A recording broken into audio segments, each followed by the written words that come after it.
Thank you, Michelle.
Y'all know I'm getting my tea together, so I'll be right with you.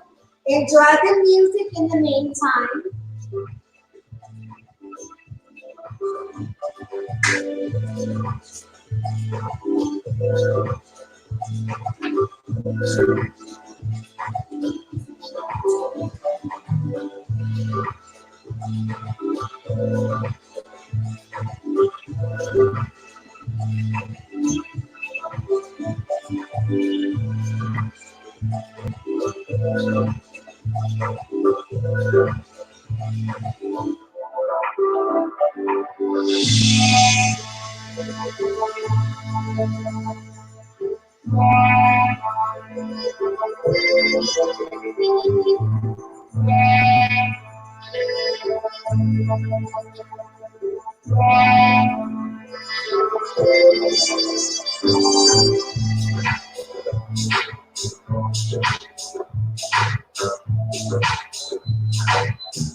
If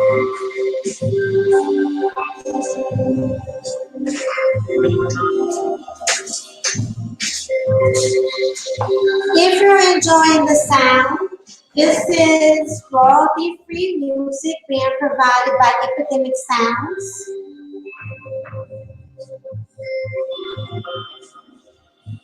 Good afternoon and welcome, LaShawn, Kwame, Joe, Cool Jet. Let's see who else do we have here.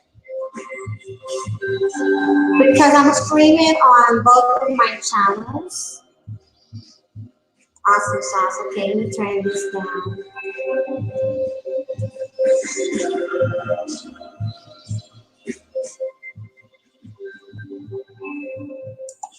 All right. All right, so it's your girl, Waning Womban, coming to you again. Good afternoon, everyone.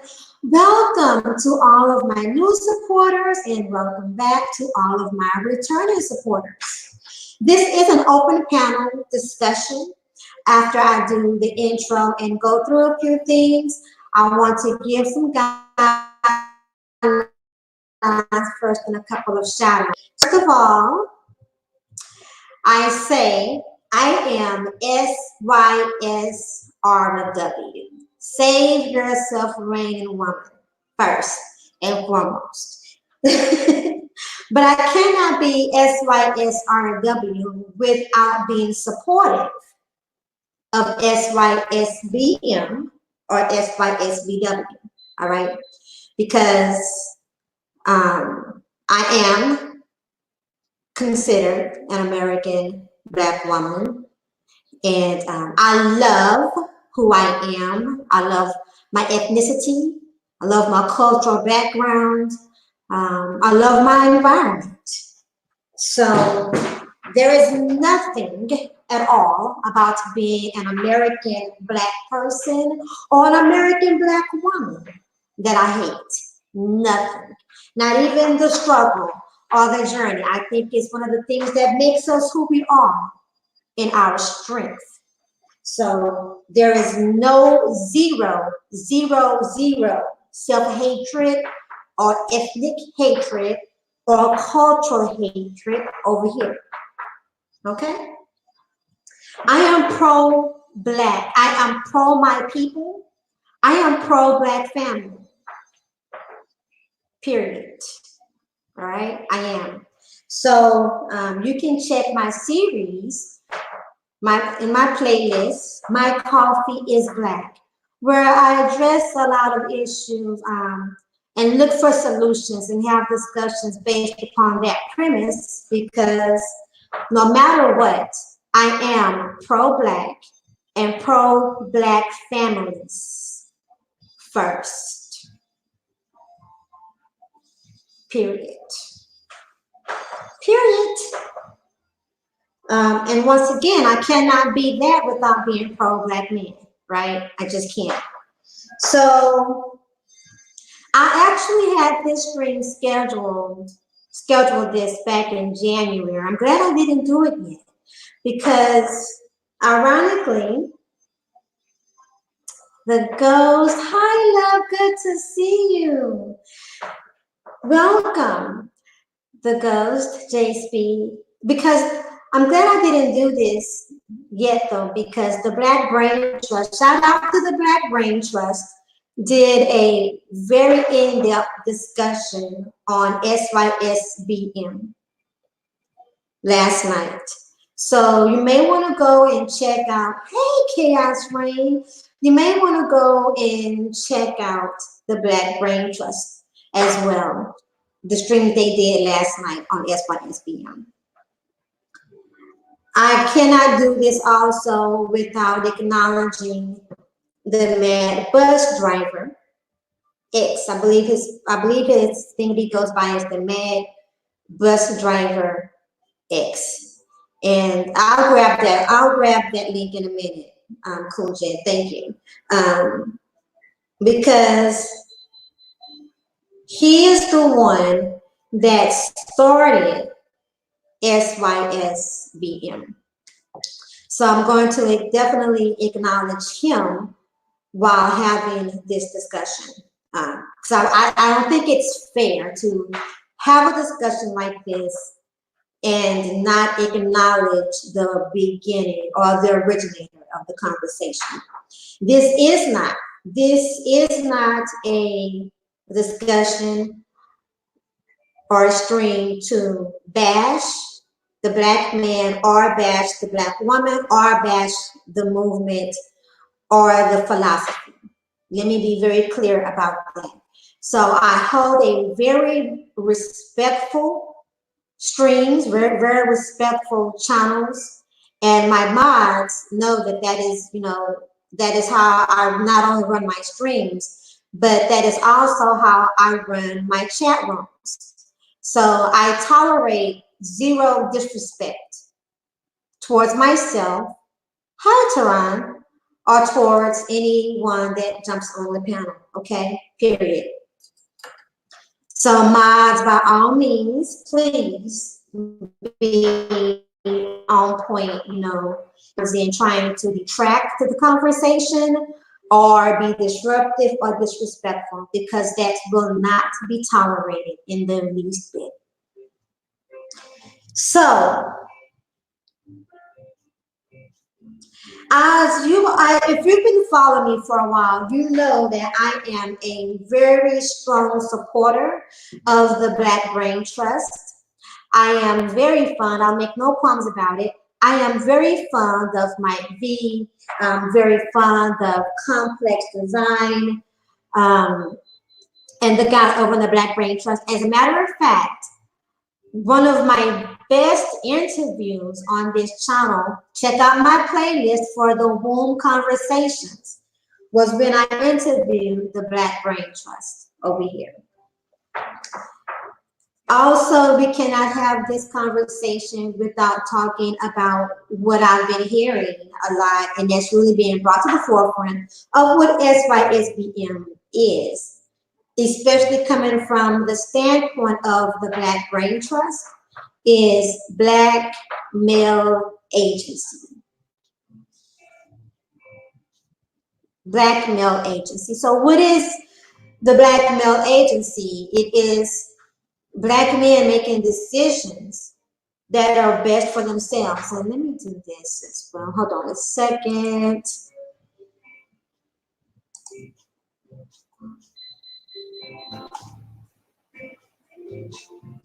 Yeah, I like that. Okay. So just making the best decision for themselves. A lot of conversation and confusion around SYSBM has been when it's been relegated to sexual talk, dating choices, relationship talk, and all about the American Black woman, or there being a hatred for Black women, or they're not being, or Black men being, these men being questioned if they're able to pull, or if they're able to develop relationships with American Black women. Or if they're quote unquote like the educated lame, or if they're socially awkward or whatever. And when you relegate the talking point in a discussion around that alone, it really makes, in my opinion, it really makes these Black men appear to be very unjustly and unfairly prejudged, and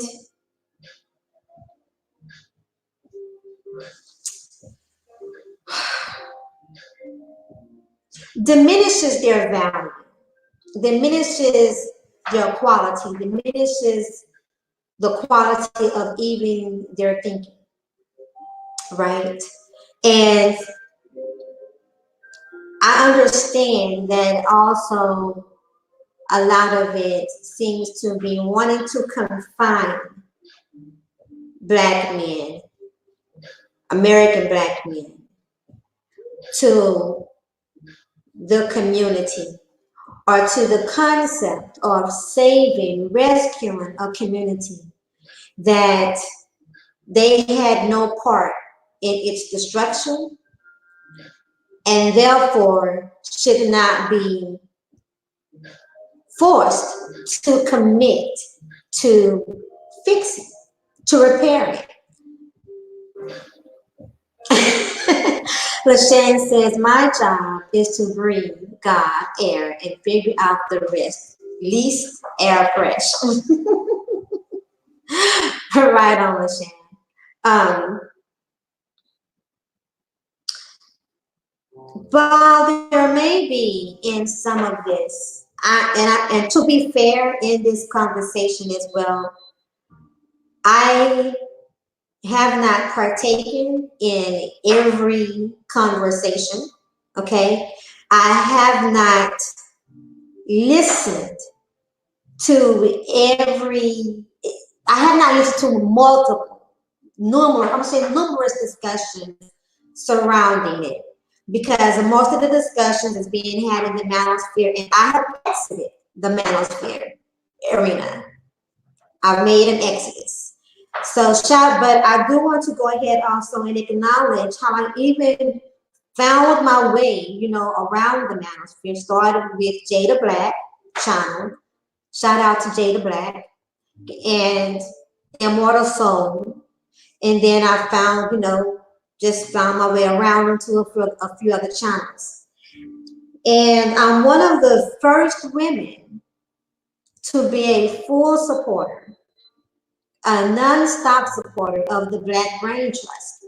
When I learned of the Black Brain Trust, matter of fact, it was in the midst of confusion and effery in the manosphere, and someone acknowledged that, hey, there's this group of people, there's this group of Black men that people seem to be ignoring. They're ignoring where there's a lot of intellectual conversations and information is being shared in a respectful way, and there is dialogue to help the people and support Black men, thinking Black men, and no one's acknowledging, like, there's hardly any support over there. And they said the Black Brain Trust. And I was like, what? Black Brain Trust? What? Black men talking about positive things and thinking Black men that are trying intelligence, where intelligence is being supported and is being given out. I ran over to the Black Brain Trust. I was excited. And once I tuned in to a couple of streams, I was locked in, hook, line, and sinker. I recognize, in my opinion, and it's not my first time saying this, but in my opinion, the Black Brain Trust is an example, is the very essence of what the Black manosphere should have been all along.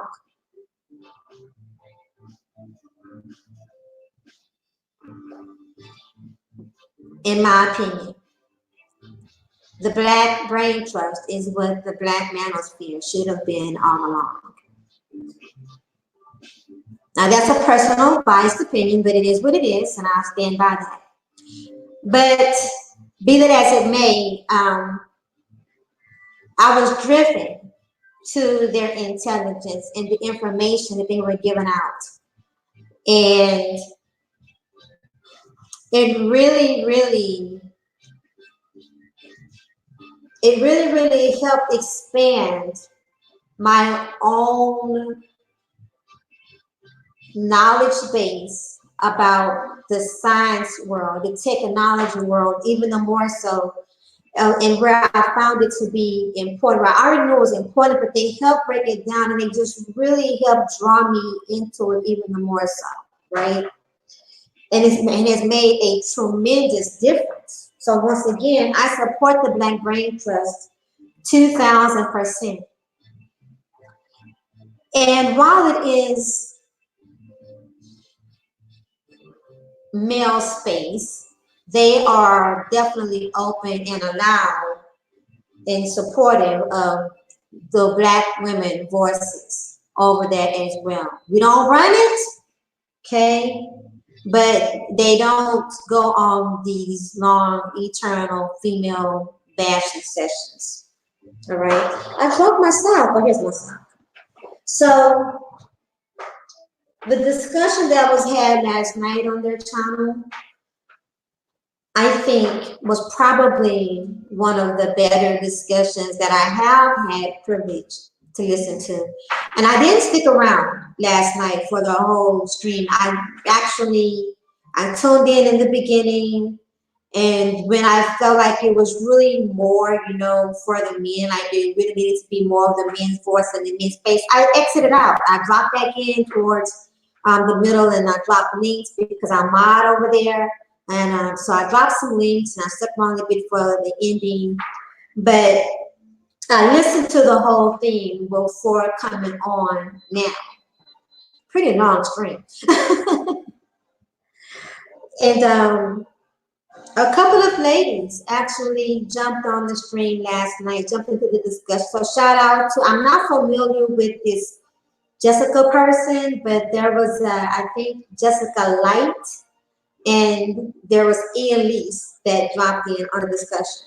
So shout out to those ladies for jumping into the discussion. I'm not sure if they got what they really, I think Elise got what she came to get. I'm not sure if Jessica Light got the understanding that she was seeking. But one thing that I've come to understand about SYSBM and Black Male Agency that was stated several times throughout the stream last night is it's not about explaining, and it's not their job. It's not the Black man's job to give an explanation and to give a full understanding to those that either oppose it or questioning it, because even that goes against Black male agency. Let me check on my other channel here. Okay. When I'm streaming on both I have a Reigning Woman 2 channel. My Reigning Woman 2 channel is primarily for the sisters, the women. And when I'm streaming with that channel also, it helps keep me in line with my music because, oh, this is a side part, because I love music. Oh my God, I love music. And I'm forever playing music in my streams, forever playing music in my streams. And I like playing music that people are familiar with, which means it's copyrighted, but streaming on both channels keeps me in line because my main channel has been on punishment before. I've been consequenced before on my main channel, and I'm keeping the other channel completely safe. By the way, I am not monetized. If you would like to financially support this channel, information and tools, you can cash up me at Reigning Woman. Cash up Reigning Woman. And I'll drop that link. Okay, so back to Black Male Agency. They're not obligated to explain their stand. They're not obligated to explain the acronym. They're not obligated to explain their desires for the comfort or for the consolation of other people or of other people, including Black women, because that is once again is kind of in opposition of the whole point of the matter of them doing what's best for them without question. And that can seem kind of hard from the outside looking in. I can see how that may come across harsh, but in all fairness, it's everyone's right. Like when I say I am SY, and people laugh sometimes when I put it when I drop it in a chat room or whatever.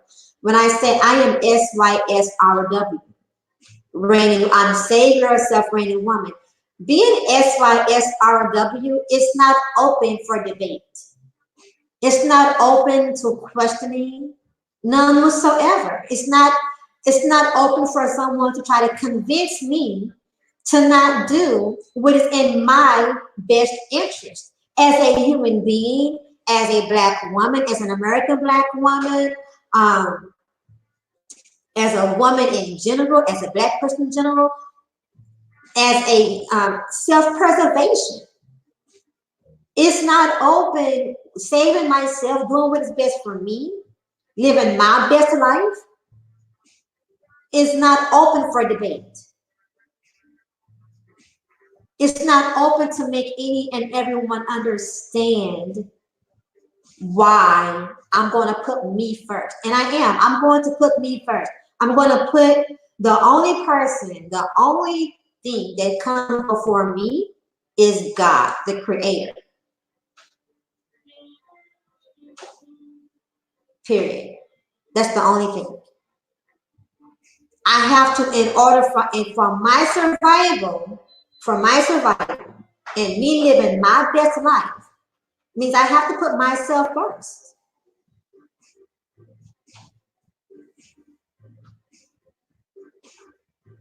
So Nishima Yabin Yasharel says, well, then you're off because that's not order. How am I off? If I put first of all, if I put my God first, then no, I'm not off. That is your opinion, and you're welcome to your opinion. Okay, if I put my God first, which means my desires next, and then, hi, artists are welcome. Making the decisions that are best for me. That's not open for debate, dear. You cannot find, there is, listen, Nashia bin Yashua, I know the Bible, and I know the Dead Sea Scrolls and other texts outside of that, sir. Miss Gigi, hey sis. Thank you. Exactly, thank you. Unless there is a man over me, God is that man. So no, you are out of order. And once again, it's not open for debate. So you have an opinion. And your opinion is just that, your opinion. So it's not open for debate, you know. It's just like that is how I feel about myself in my journey. Then how could I be that and not understand and not at the bare minimum respect that this is what it is also for the Black men that are under the movement or the philosophy of SYSBM. If it is this philosophy that helps them to get to a better part of them, that helps them to be their best, that helps them, thank you, Coach Jen, that helps them to find the path that works best for them,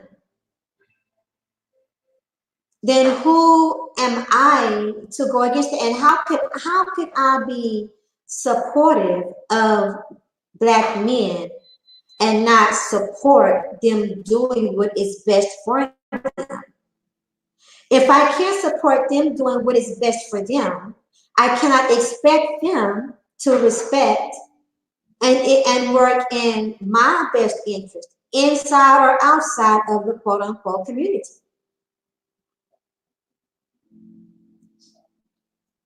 And while there are, from what I understand, while there are, and I have not read, and I will be fair, any information that I don't have, I cannot speak on any information that I do not have. And I will not do that any disservice by doing so, you know. So I'm aware that there are some tenets of the SYSBM. I have not familiarized myself with all the tenets. I do know that in some retrospect, one of the tenets is against, one of the main tenets is against the American Black woman. and any female that is associated with the American Black woman. Now, is that everyone? No, it's not. Is it fair? Is it lovely? No, it is not. But when it comes to having a preference, right? Everyone has a right to their preference. We don't have to understand it fully. We don't even have to agree, right? But there's a thing called respect of other people's preference, of other people's lives, right? That's a part of valuing people.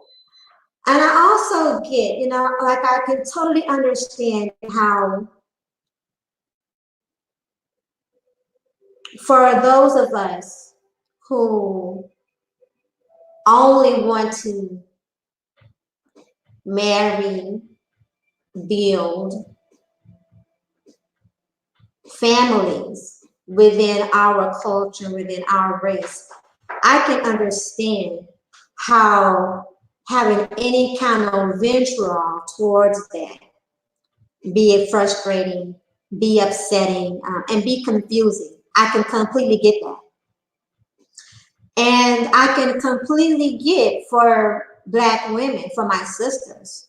I can completely get how hearing that there are American Black men that are choosing any other woman outside of us upsetting.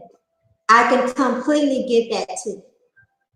Just like I can completely get for American Black men to see and hear Black women choosing other men outside of them, or choosing not to assist them with their professions and them building and developing and having more and living their best life.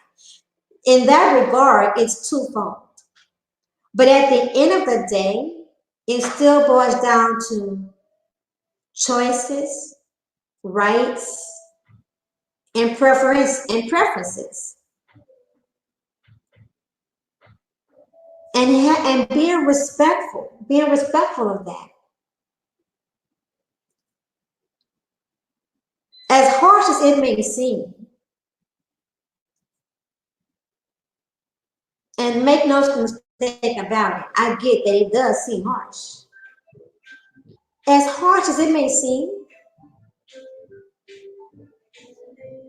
Black men, American Black men, are allowed to hate and spew hatred about the American Black woman.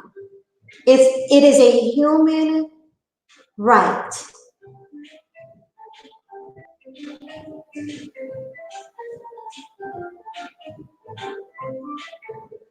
This is a horrible song.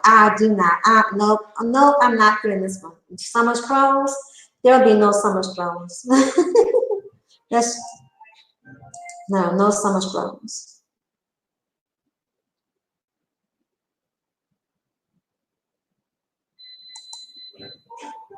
Oh gosh, no.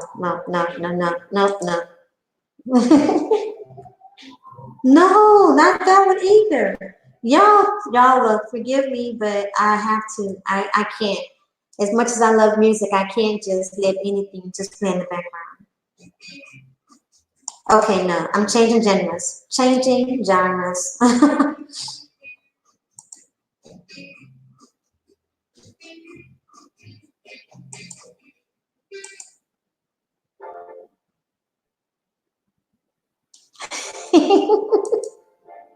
I had to do it.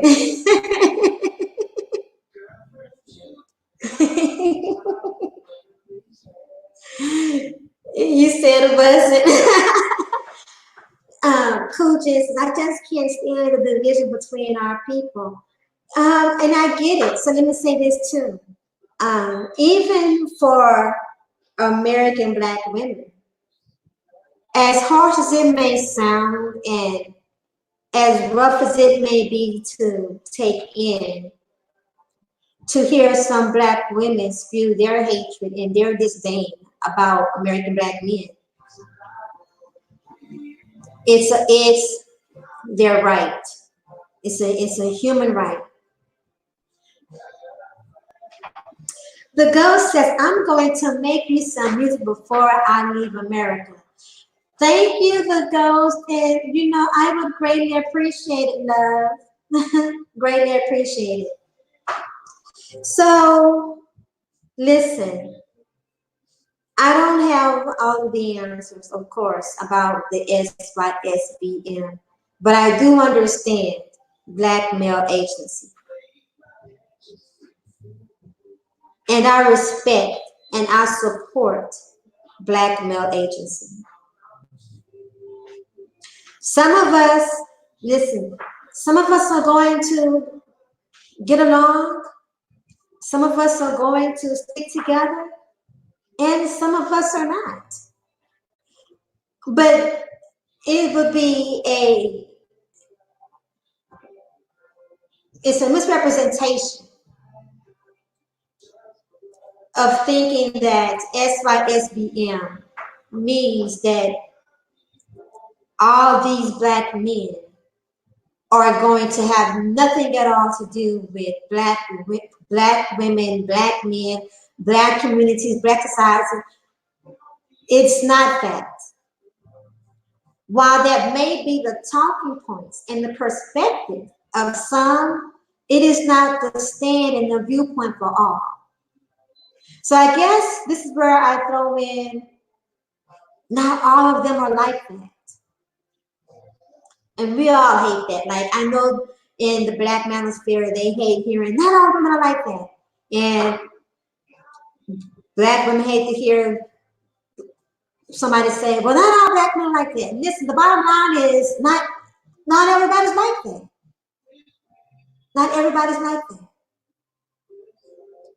But if you can't find your piece of heaven within this, that's not anyone else's responsibility either. It just isn't. It just isn't. So I'm really glad, once again, that when I initially had this stream scheduled, I'm glad that I didn't do it then. Let me go ahead and grab the links to the Black Brain Trust channel and the stream that they did last night.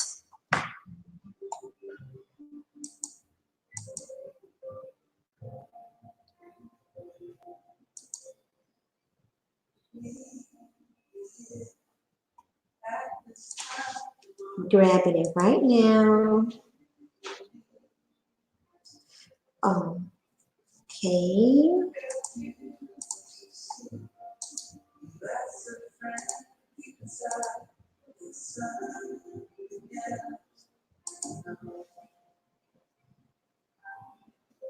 Okay, yeah, I'm going to go, let me go through the chat and then I'm going to go ahead and open up the panel on this discussion.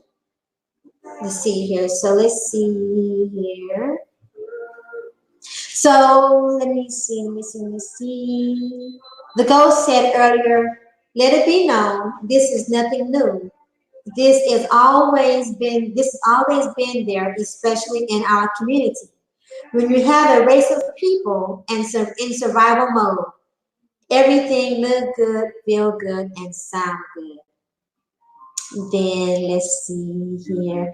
Kunjan again said, I just can't stand the division between our people. You know, and once again, I completely get it, Kunjan. I can't stand it either. But I have accepted it long time ago. And you know, you get along with who you get along with. You rock with who you rock with. Hi, Aaron Fountain. Wow, welcome. Let's see here. Sometimes it's easy to blame somebody else instead of yourself. And then only thing I can figure out about why is it divine. So Aaron Fountain is asking me, he says, so are you for or against SYSBM? I saw you like my tweet. Well, Aaron, I am for SYSBM. I'm for it because I am for, now, let me say this. I support SYSBM because I support my people and I support the rights, the opinions, and I value the rights and the opinions of my people. I mean, we don't have to agree 100%, and I don't have to like a person's opinion. I don't have to like their stand in order to respect their stand and their opinion. And so, even if it, as long as no one is trying to cause me any physical harm,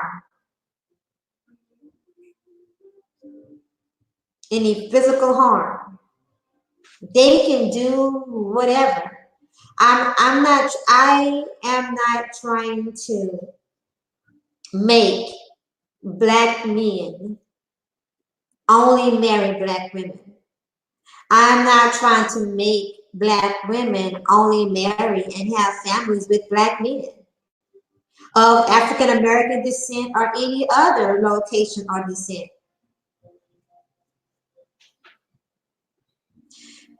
LaShanne says she's seeing how pretty the world is. Out to go see it. So Aaron Fountain says, fair enough, I'm different on it, especially since one of the SYSBM made indirect death threats to me. You know what, Aaron? And if that has happened, I completely say, because I can understand having a direct or indirect death threat have you feel differently. Listen, everybody, this is self-preservation. You have a right and you should, listen, you should defend yourself by any means necessary against anyone or anything that threatens you, that threatens your life or your lifestyle. You have a right. I have a right. We have a right. So I completely get it.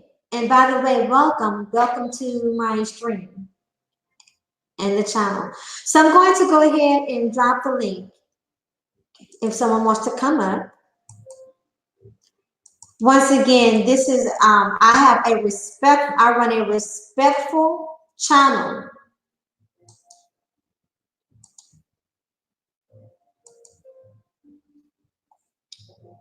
Did it show up? Yay! It showed up. And I'm going to find another track and see who's going to come up. Oh, wait, let me also drop it. Okay, it's already there. And thank you all for tuning in, by the way.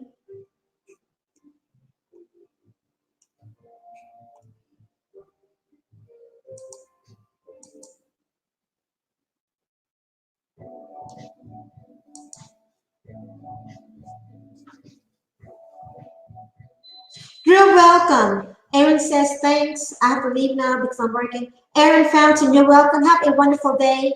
And please, by all means, feel free to drop in again, okay? And I will continue to. I started following you on Twitter, so we're connected there. But by all means, feel free to come back anytime, ask any questions. You are very welcome, okay? Very welcome.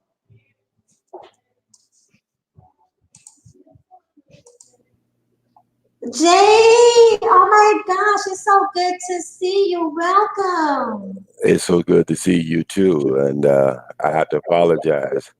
I thought I was always subscribed to you, but I dropped my other channel when it got over 500. So I wasn't subscribed to you. And then when you popped in last night, I went back and see, wow, I'm not getting her content. And then I forgot I dropped my channel. So I do apologize to you for that because I am I am a true listener to you, and you know why I'm a true listener to you. I love your poems and stuff like that. So, but it's good to see you too. Okay, well, I love you and I accept your apology and just welcome back. Yes. Well, I'm gonna be here for a little bit. I'm trying to tie things up so I can move to Africa, and pretty much don't took everything out of my studio. But I would like for you to interview me before I leave. I would like for you to be the last person to interview me. Maybe we can set that up. And Yes. I got some things I need to say to our people before I leave. And it's consistent with this subject right here too, because there are some trouble to me, some trouble in this division we having right about now. And I've been out in this internet world for what, almost a year now, but been in the entertainment business in Hollywood for 30 years, and I've been in the music business for 45 years. And I've seen this before. I don't seen it a couple times. It just comes in a different camouflage, but it's always been in our community. Mhm. And way before we even got a community, it started way back even when we was in bondage. The people who worked in the house was different from the people who worked in the field. So if people try to tie that connection together, they can see this has always been in our community, and Mhm. that's why I used it. Um, I said that statement that we as people, if we don't teach our children certain important things that involve us in our community, then they go always think something like this is new, but it's not new. Right. Um, I get that. I get that. And it would be my absolute honor to have you on and to interview you. So knowing that you are leaving, what I could possibly do is move you all the way up to the head of the line because you are leaving America. And listen, he said he's going back to Africa. He's going to Africa. And I know that JC, he's been in the industry, so he's had access to many places, many things, and access to many different types of women. And you don't see me trying to, oh no, you stay right here, JSP. Don't you dare go to another continent. Don't you? You better not. You better. And maybe I put a teaser with that is us as black people in this country. We've been doing this for, man, over 500 something years. And it seems like we've become like dogs who's chasing their tails because we keep doing the same thing over every 40 years. Mm, And so why I'm leaving it, it's not because I'm running. I'm leaving because I'm going where the fight began at. And wow. the fight began in the continent. And as long as we are here in America, and I'm just speaking on myself, as long Mhm, as we here in America and we're in the belly of the beast, and everybody know about Jonah in the whale's mouth, we will always be dodging their digestive system. And when you are in something else where you have to always dodge their digestive system, it's the worstest part of them in the first place. You mhm. got to get outside of that well where you can get a true understanding of what you fight. And so I'm going back to Africa to raise the new generation of this planet, to Mm, instill in them all the things that I learned from here and all the things that the Creator put in my DNA to raise our people worldly. wow. Oh my goodness. That was a mouthful. And that's a true gem. Thank you. I know that Mike V from the Black Brain Trust recently went over to Rwanda and he had an amazing stay. He went for a conference over there and building for the African Americans and the people of our continent. And He, like I said, he came back with so much more information. Welcome, Dollar Will Love. Good to see you. And his commitment to our people, his commitment to Black men, his commitment to Black boys is one that is very exceptional. Because even while he was there, he still streamed committedly, on point on the Black Brain Trust channel while he's all around the continent. And when he came back, he continued to share information, just really pour as much as he can. And he's still pouring, just pour as much as he can into the audience. So, and I can't say I understand the frustration of Black men. I can't say that I completely get it because number one, I am not a man. I am not a Black man, right? So even in my love for them, even in my respect for them, I can never, it would be dishonest and it would be so disingenuous, I think, to say I completely get it. In as much as I think it'd be unfair for a man and a Black man to say he understands my plight as a woman, an American Black woman. I mean, it's just totally disingenuous. So I don't completely get it, but I can understand to a degree the frustration in trying to not just save yourself and not just do what's best for you, and do what's best for your people, but having to constantly defend it, having to constantly explain it. Well, So, you're so right about it, and I'm glad to hear women who are having these conversations and probably bring the brunt of all this spirit hatred and believe it or not, some of it comes towards me. They don't like old people neither. So I get a lot of it, but I still see one of the things about me is I don't believe in failure. I believe if someone is hurting, mhm, you need to have a listening ear, even though they might be spearing their hate out against you.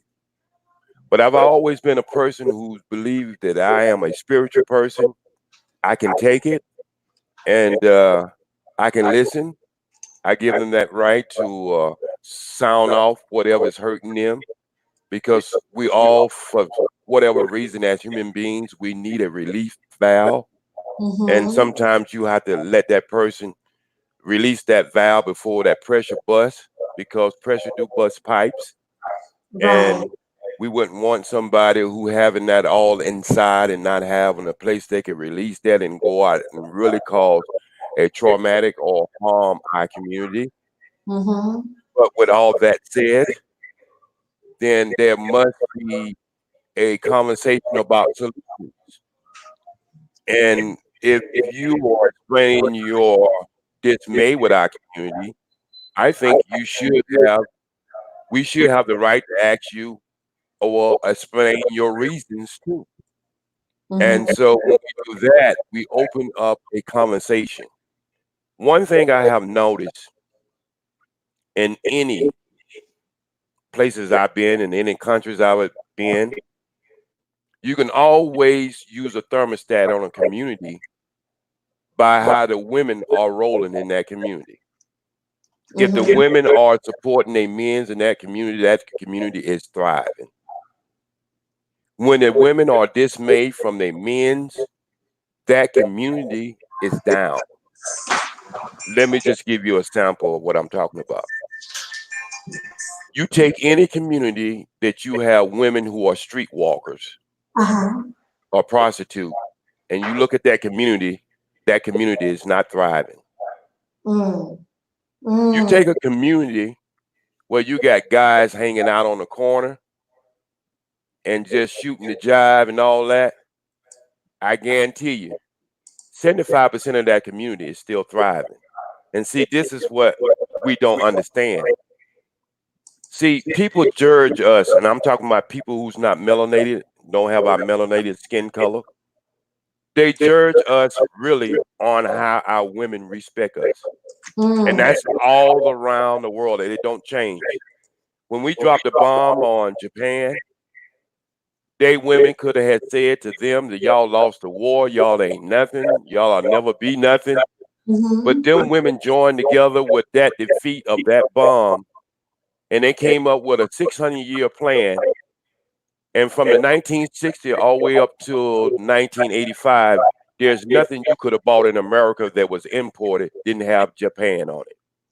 So that shows you the power of when your women respect you, and it shows you the power when the men's take the position, head of the household, head of the direction.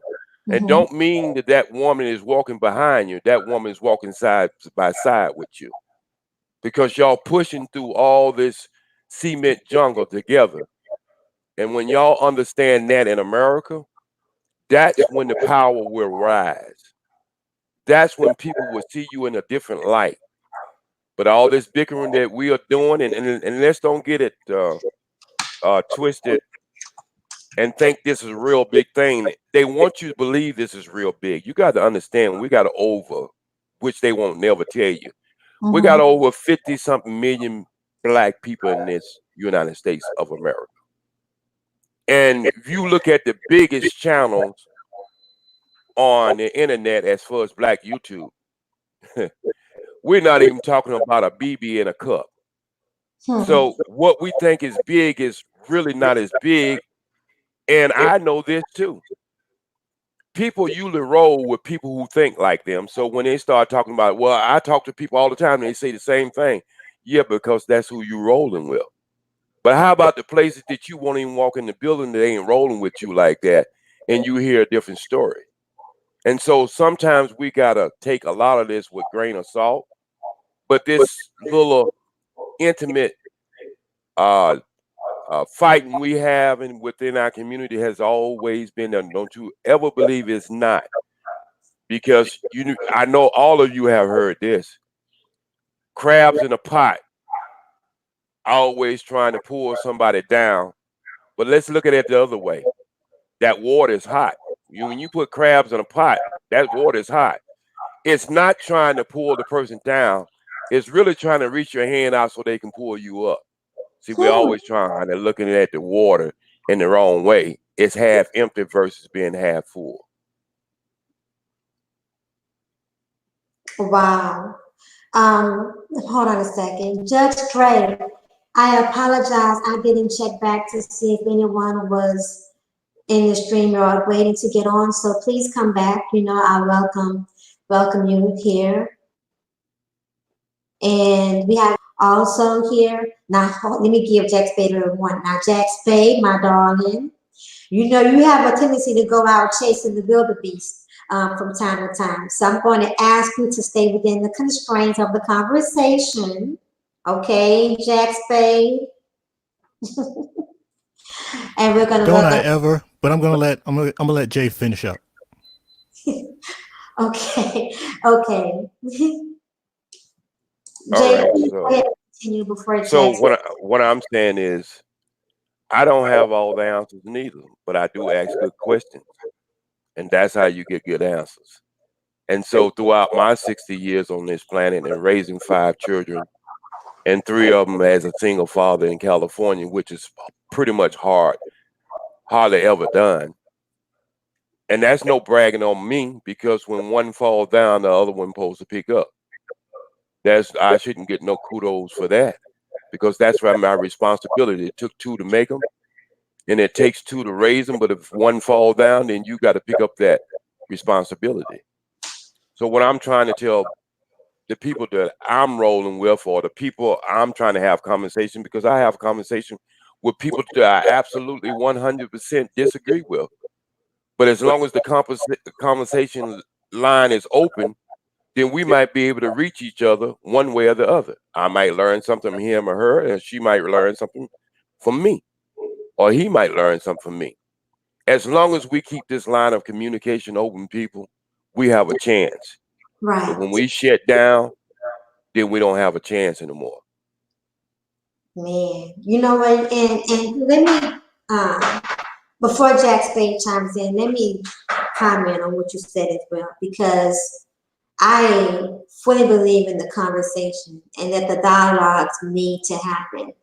And because number one, like I said before, you know, when I look in the mirror every day, and I look in the mirror often, you know, I see, or what I see looking back at me is dark skin. I see an American Black woman, but I see my ancestors here. You know, I see my relatives, and I see the ancestry, you know, of our people, you know, back home. I see so much, and I have never been against my people. I have never been against our progression. I've never been anti-family, anti-Black family. That's never been. And I've always been open. I've always been welcoming of Black men and my Black women and my sisterhood. You know, I've always been welcoming. I've always been supportive. I've always been a pusher. You know, but I also grew up in a family. I grew up in a family where, hold on a second, let me address my stomach. Stop it. You know, I am the boss. You're not the boss. You're not the boss. You're not starving. It's not the end of the world.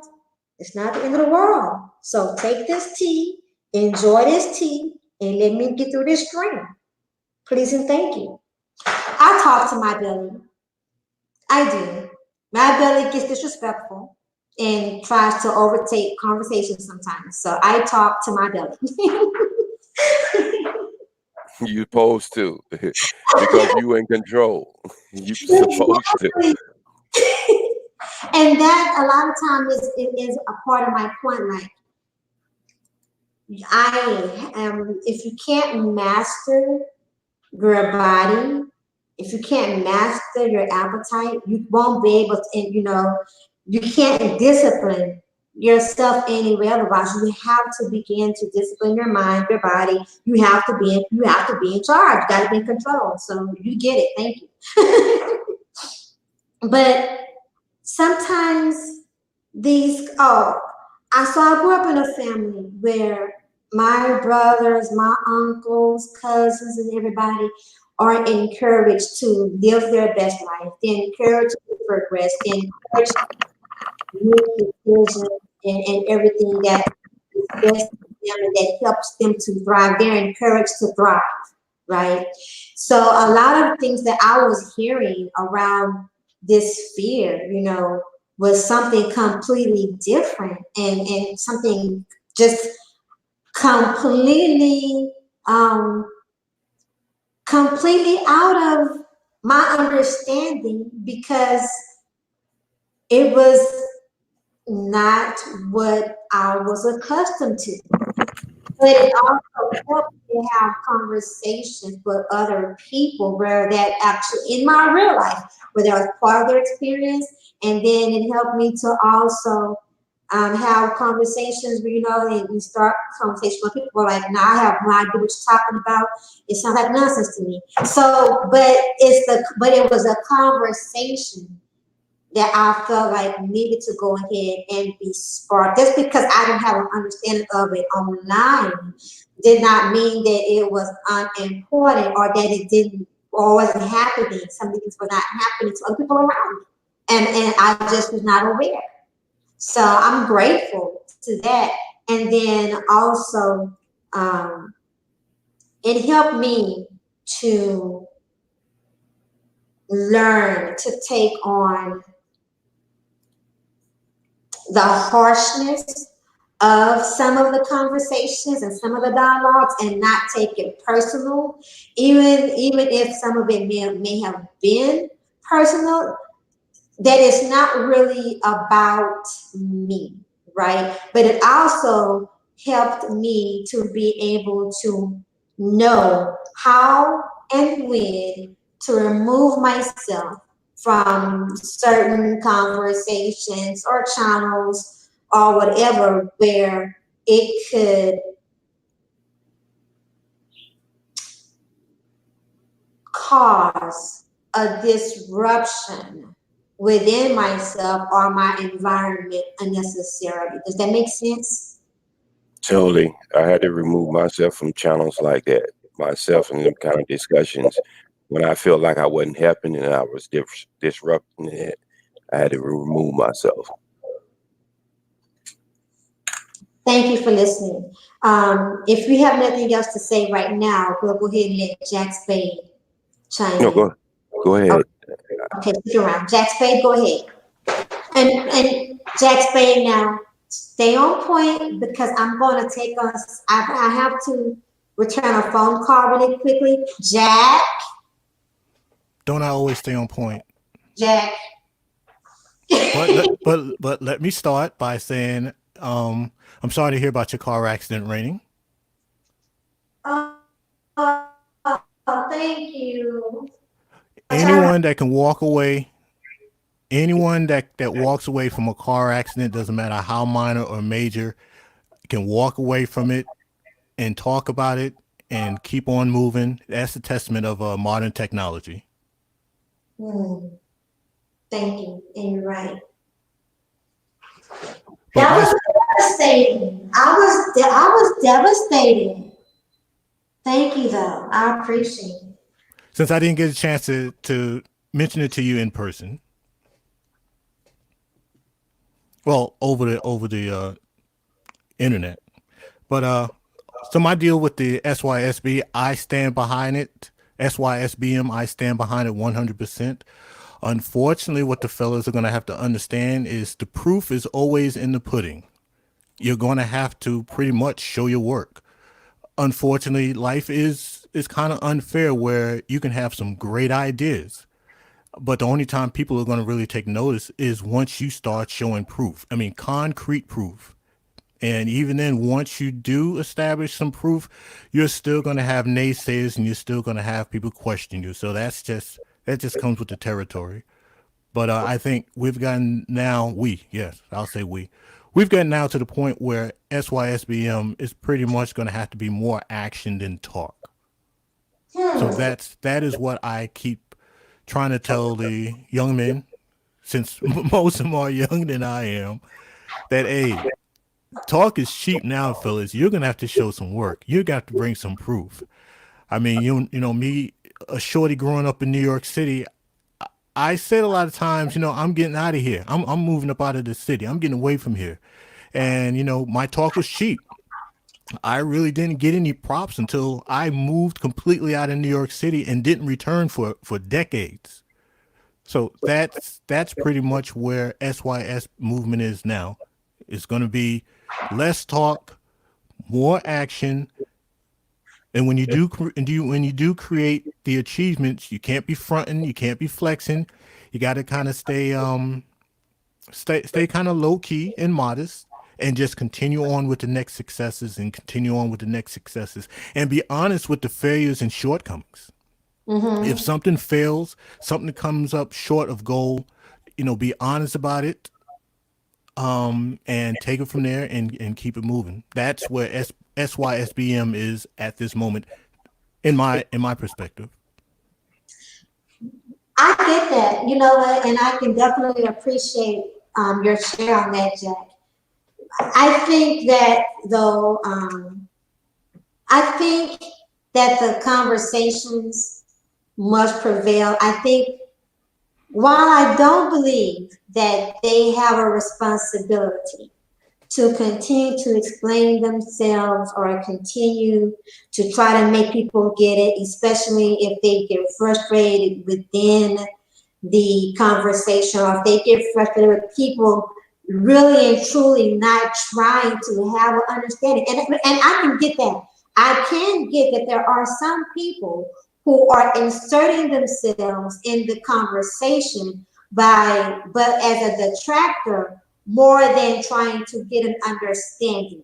And if the tables were turned and it was me, I would personally, maybe it's because I'm a woman and I get into my emotions, but I would be frustrated. I would be upset, and I might probably I might call someone out their name.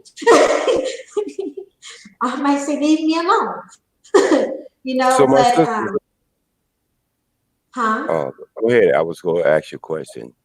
Okay, so I do think though that because they have a right, if no other reason, they have a right to express themselves. They have a right to use their voice and be as loud. Now, I admit, I am definitely one of them who was like, I wish there would be less talk. I wish we're gonna leave because there a lot of hashtags were, we're leaving, we're leaving. I'm like, listen, we'll just leave already. Like who and what's stopping you? Who and what's stopping you if you've got a passport, if you're a man of means? What's stopping you from going ahead, getting that ticket, getting that passport stamp, and making a complete exodus? You ain't gotta make a lot of noise about it. What's all the noise about? Hold on a second. Stop it. Now you are listen, come on. Can you just try to work with me a little bit longer? We're not gonna be here all day. I'm talking to my stomach. We're not gonna be here all day. I promise you. I promise you. It's not gonna be all day. Okay? It's not.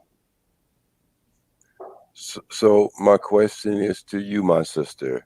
Yes.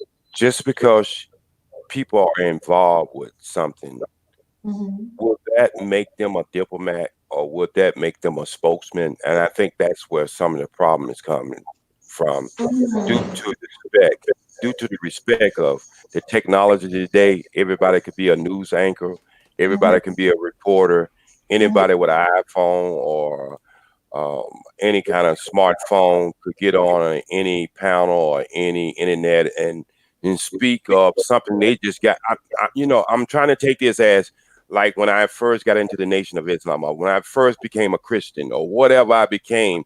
I was so excited about it that I wanted to go out there and just scream and yell and pull everybody in. But then, the elders pull me to the side and say, "Look, brother, you're not prepared to do that yet. Just embrace it for yourself and keep on listening until you are sure exactly what you're talking about." And I think this is the major problem with this new thing that's going on in Black YouTube is everybody wants to be a spokesman, and everybody can't be a spokesman. Right. I'm just saying that's what I'm overseeing, and for Right. the brothers say, and for the older brothers, see, I guess I've been on this planet maybe a lot longer than a lot of other people that I roll with in this Black internet, and I, I I look at things with And you look a good for it, by the way. You're looking good for it. Okay, go ahead, my bad. Go ahead, continue. Carry on. and I look at things a little different because I remember my father. You got to understand, my father had me at 50 years old, so most of the people that I grew up with was older than me because he kept me by his side all the time. So most of the people was over 50 years old and close to 60 that I was learning from. So I learned this at a very young age. There's reality, and as people want to say all the time, this is reality. This is my look at my numbers. Check this out. Check this out. The numbers speak for themselves, and this is no bag on Jack Spade, but I'm just telling you about my experience and my journey. And so when I hear people say that, then I just say, when do the imagination comes in? See, I imagine the world the way I want it to be. That pushes me in the direction that I should be moving. Because if you just deal with reality, the Wright brothers would have never have flew a plane, or Henry Ford would have never had a assembly line and decided to make vehicles, or we wouldn't have technology we have right now, because we'll be stuck into the reality of where we at that point. And we'll never try to reach further until looking at the world the way we want it to be. So I'm kind of like listening, learning, but then I have this experience that I know how evolution goes, especially in my life, my journey. And so I try to relay that information to my young brothers, because that's mostly who I talk to, because I know older people are set in their ways and they're not going to move. They'll rock and they're not going to change. And I understand that. It takes a special type of elder to be able to embrace the younger generation and not try to force the younger generation to live their life through his life, but broaden the conversation for the general younger generation, where you can open up things that they might not never have seen. And whatever they can use on that buffet table, they pick it up and eat. Don't put it on your plate if you ain't gonna eat, because it's gonna make you disgusted. So what you do, pick up the things off that buffet table, they go ensure that you will be a better person, or it's go give you the nutrients that you need to move and roll in this universe. And then everything else you just leave for somebody else, and they might be able to use that. So that's my whole approach to life from here on out. Dang, I definitely get what you're saying about people learning about it, being excited, and now because they have new information, now they have something that they can relate to. Now they're excited about, so they just want to share and not really be fully prepared. And I think that that may be part of the reason that there has been so much confusion around the conversation and what it really means. Even with myself and talking to some of the members, even of the Black Brain Trust, and people outside of it, within the Black sector of YouTube, that if you're hearing people combat it because of, and say that they don't have an understanding of it, and speaking a lot about it being about Black women and being about vagina, is because you have a lot of different voices running around, and there seems to not be any unison in or any harmony within the philosophy. So you don't know if it's a movement, you don't know if it's a philosophy, you don't know if it's about Black women, you don't know if it's about business, you really don't know. And so because you don't know, then you have people coming up against it, trying to oppose it. And then for the components that stands out, that seem derogatory or that seems harmful to us as a race, and you have people who are definitely all about our race, then it's like, okay, then you're going to get that pushback, right? On the talking points are the factors where the voices are the loudest. So if the voices in the room that are the loudest are the ones that are bringing the conversation back to vagina, that's your opposition. It's not, in my opinion, it's not the listener's voice, and it's not the listener's fault to the voices and the noise that's coming through the speakers. But and you can't, I think part of this problem has been people wanting to make so much noise and expecting there not to be any conversation or not to be any questions behind all the noise. But that's what social media is. That's what publicity is. Publicity is noise. And you can't make anything public. You can't just go around making public, even if it's just a hashtag, you can't just make public announcements and public arguments and not expect there to be any pushback. Most certainly. And I need to warn our people I really need to warn our people that, you know, being in being in this experience, as far as being in the Nation of Islam for 21 years, which I'm no longer an active member, but being in this kind of movement, any kind of movement where you pushing black people forward, even if you think it is pushing backwards or whatever, some people from the outside want to infiltrate your whole mission. And so I need to warn people out there that we do have agents who are in Black YouTube who are trying to keep this whole thing burning. And see, when you start, I'm gonna just tell you how you can listen to the clue words. When you start hearing brothers talking about all old people, we just waiting for them to die. When you start hearing people talking about women are gorillas, when you hear too many come out of too many brothers' mouths saying women's are H's and B's and all the other degrading names they can find in the dictionary to call them, well, I don't think when you're approaching somebody and you trying to get someone to listen to you, if you hand them a plate of what I would say bathroom stool versus a cup of honey, you go get two different reactions. And so when you start hearing brothers or sisters out there degrading your community, get their point across, you have to take a lot of that with grain of salt and say, is this person real or is this person an agent? There's one thing I was going to chime in. There's one thing I try to advise people, try to give them advice on when it comes down to being a leader. One of the hardest things of being a leader, a true leader, not a supervisor, not an overseer, not a manager, is feeling comfortable being asked questions and answering it and standing on your point, standing on your mission, standing on your purpose. There's a lot of people I hear in the real world and on social media. They say that they don't like being questioned. They don't see why they have to keep answering the same question. That just comes with being a part of the leader. You're going to have to be able to sit down, answer the same questions over and over and over and over again, sometimes from the same people.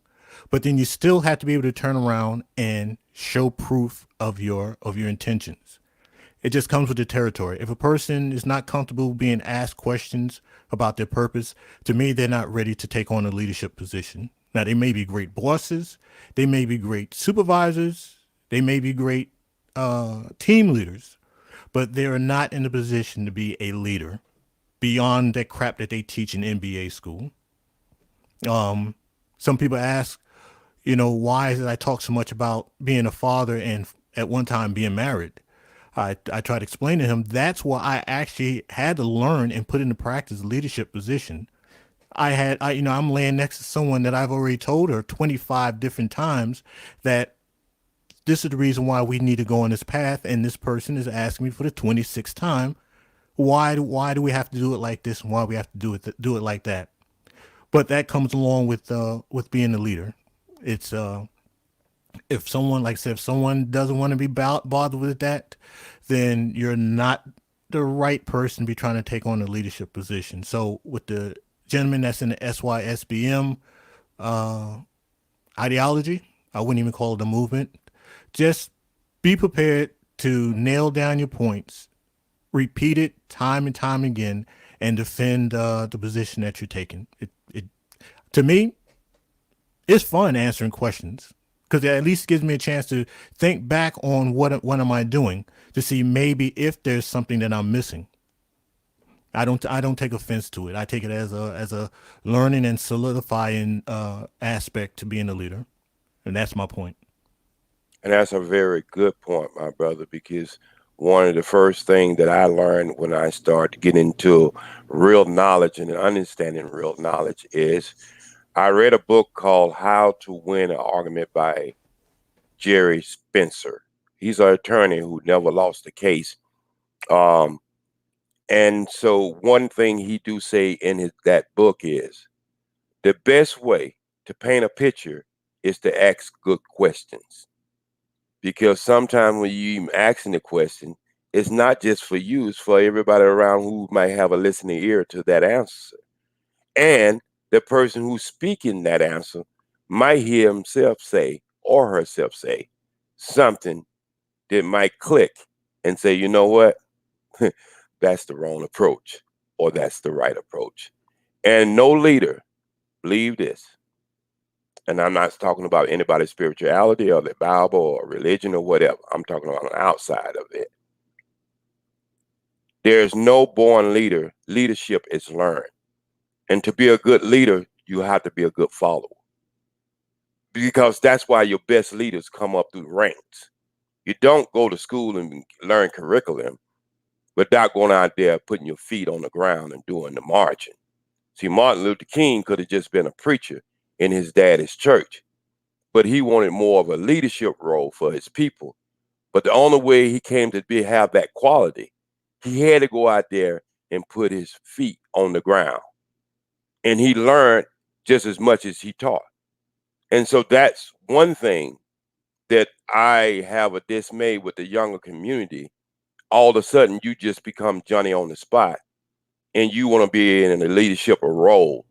You don't have anything to guide you into a leadership role, because everything you do, you see in front of you, or you learn just from your little life, and anything else you might have read in a book. Older guys like me and guys who have lived this experience, we have things that we did and we read, and we see your future, and we see you live and at the time that you are going through what you're going through, because we're not dead. We're able to see it. And so sometimes you need to step back and maybe not on this media, but get a elder's telephone number or email and ask him questions that you can prepare yourself to go out there and present yourself in a leadership role. And people, all people who are listening to this and maybe listening to this further in the future, think about one thing. If we all looked at ourselves as gods, would we have this problem? Now, that might spook some of you out, but think about this. In every religion book you ever read, it said, God is everything and everywhere. Why are you excluding yourself? That means God has to be inside of you too. That's why I look at myself the way I look at myself, as a true God, not the God, but a child of the God who breathed in my nostril, where I can have in my DNA things that I haven't seen or heard. It's already been programmed inside of me.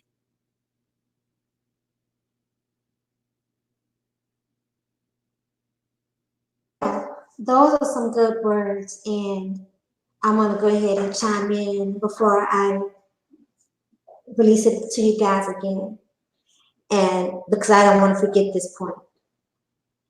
One thing that I have been hearing around this conversation, and this was actually, it was happening before there was a lot of chaotic noise around SYSBM, and that is the state of the community, the state of the community right now, and its overall destruction, and the lack of support from American Black women, and the lack of building from the who would be considered the Pookie and Ray Rays, the lack of constructive building and constructive giving, and the lack of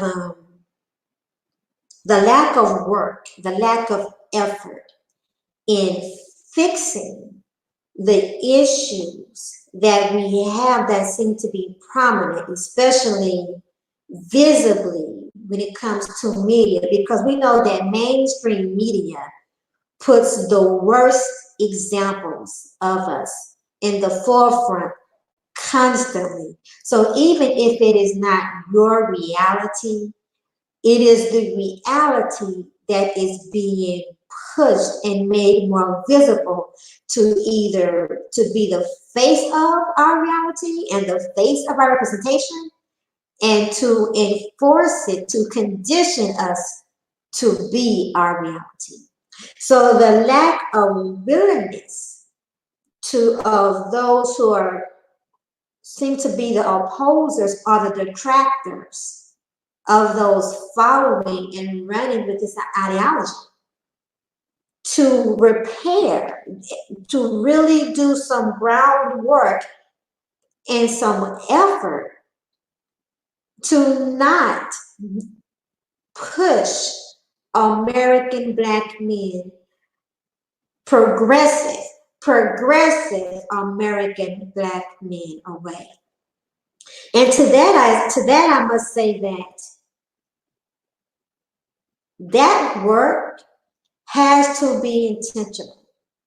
And I know, like, even for myself, I have been asked on numerous occasions, why don't I address certain issues, or why don't I address some of the things that's happening in mainstream media? And every time a celebrity says something like a Lonnie Love, and other influencers on YouTube, why am I not trying to correct them? Why am I not approaching random women in the community? And one of the things that I've said, let me address some of them. I'm not just randomly walking up to random women in this society trying to quote unquote check anybody that is not under, who I don't share a crest with, and who might, jeopardize my livelihood, might jeopardize my life. Like, that's what Reigning Woman is not doing.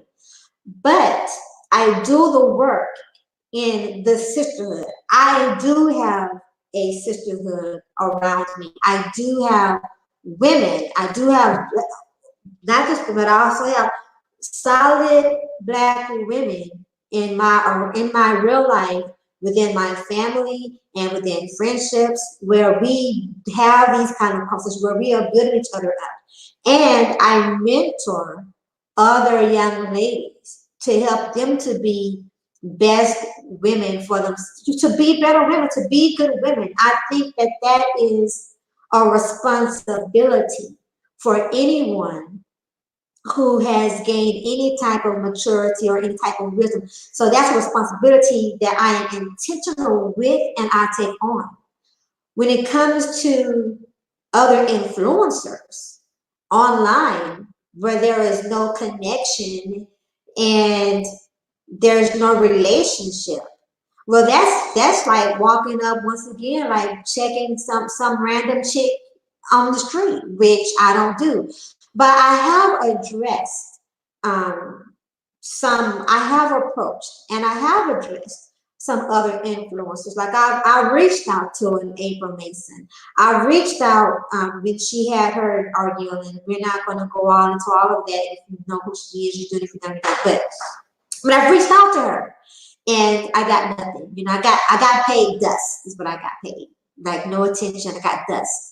I reached out to, I don't believe in just talking. If I'm going to talk about something happening in the celebrity world, I don't watch a lot of TV. I am personally, I'm removed.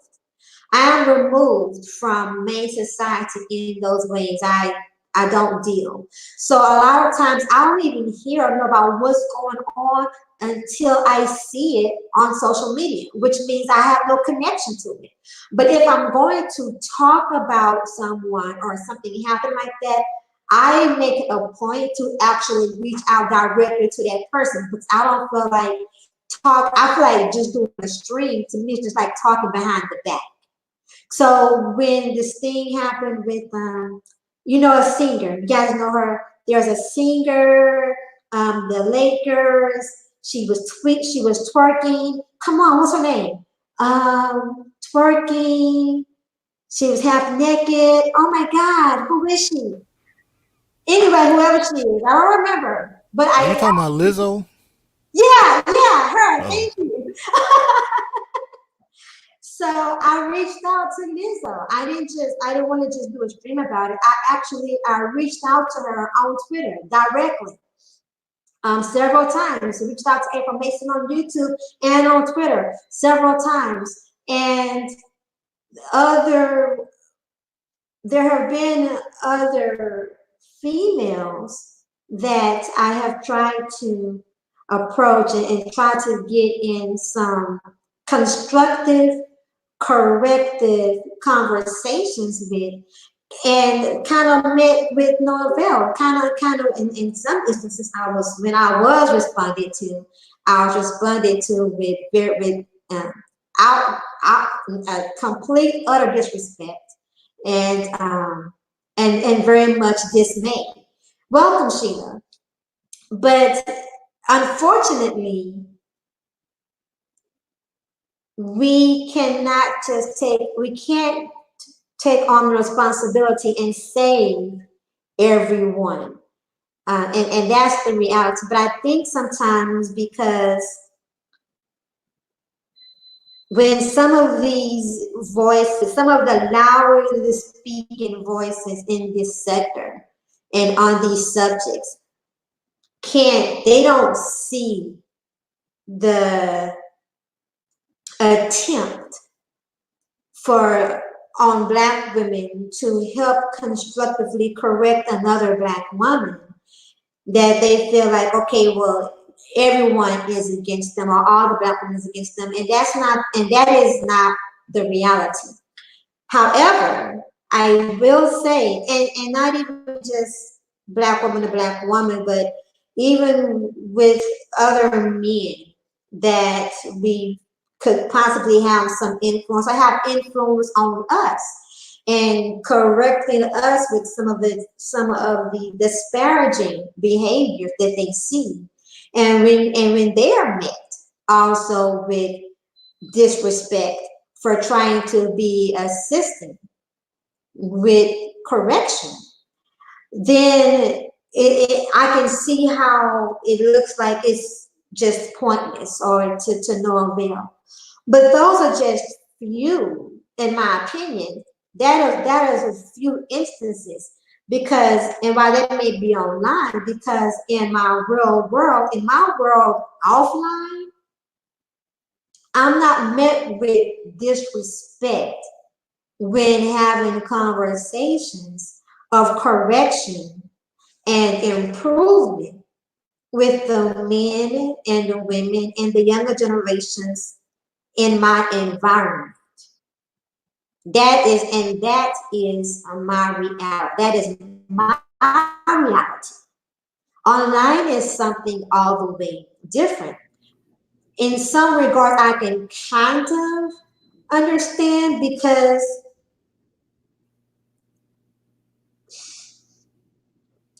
when you have generations of people, men and women, with a sense of entitlement, and who have gone for so long with people just cheering them on in negative behavior, and negative behavior is a lot of what they see, the dysfunction is a lot of what they have been developed in, then they have a total stranger try to say something to you, seems like an attack, and then you just have to go into defense mode.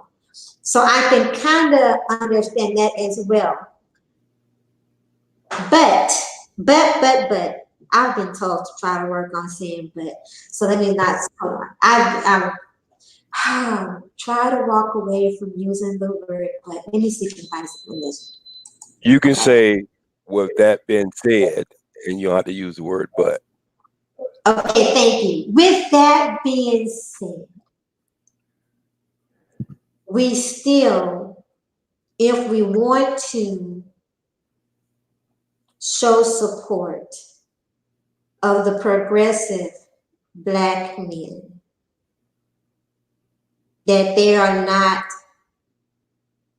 being relegated to saving the community by themselves, and give back to a community that has done nothing but poop on them, has done nothing but thought less of them or not considered them. That we have to definitely be more intentional about addressing and fixing some of the things that are part of the complaints and making them choose to walk away. Does that make sense? Make total sense. And I'd like to say thank you for having me on your panel. And I'm gonna get out because I see there might be some other people who want to get in, and sometimes us elders we're a little long-winded, so people don't like to come on the panel with you long-winded.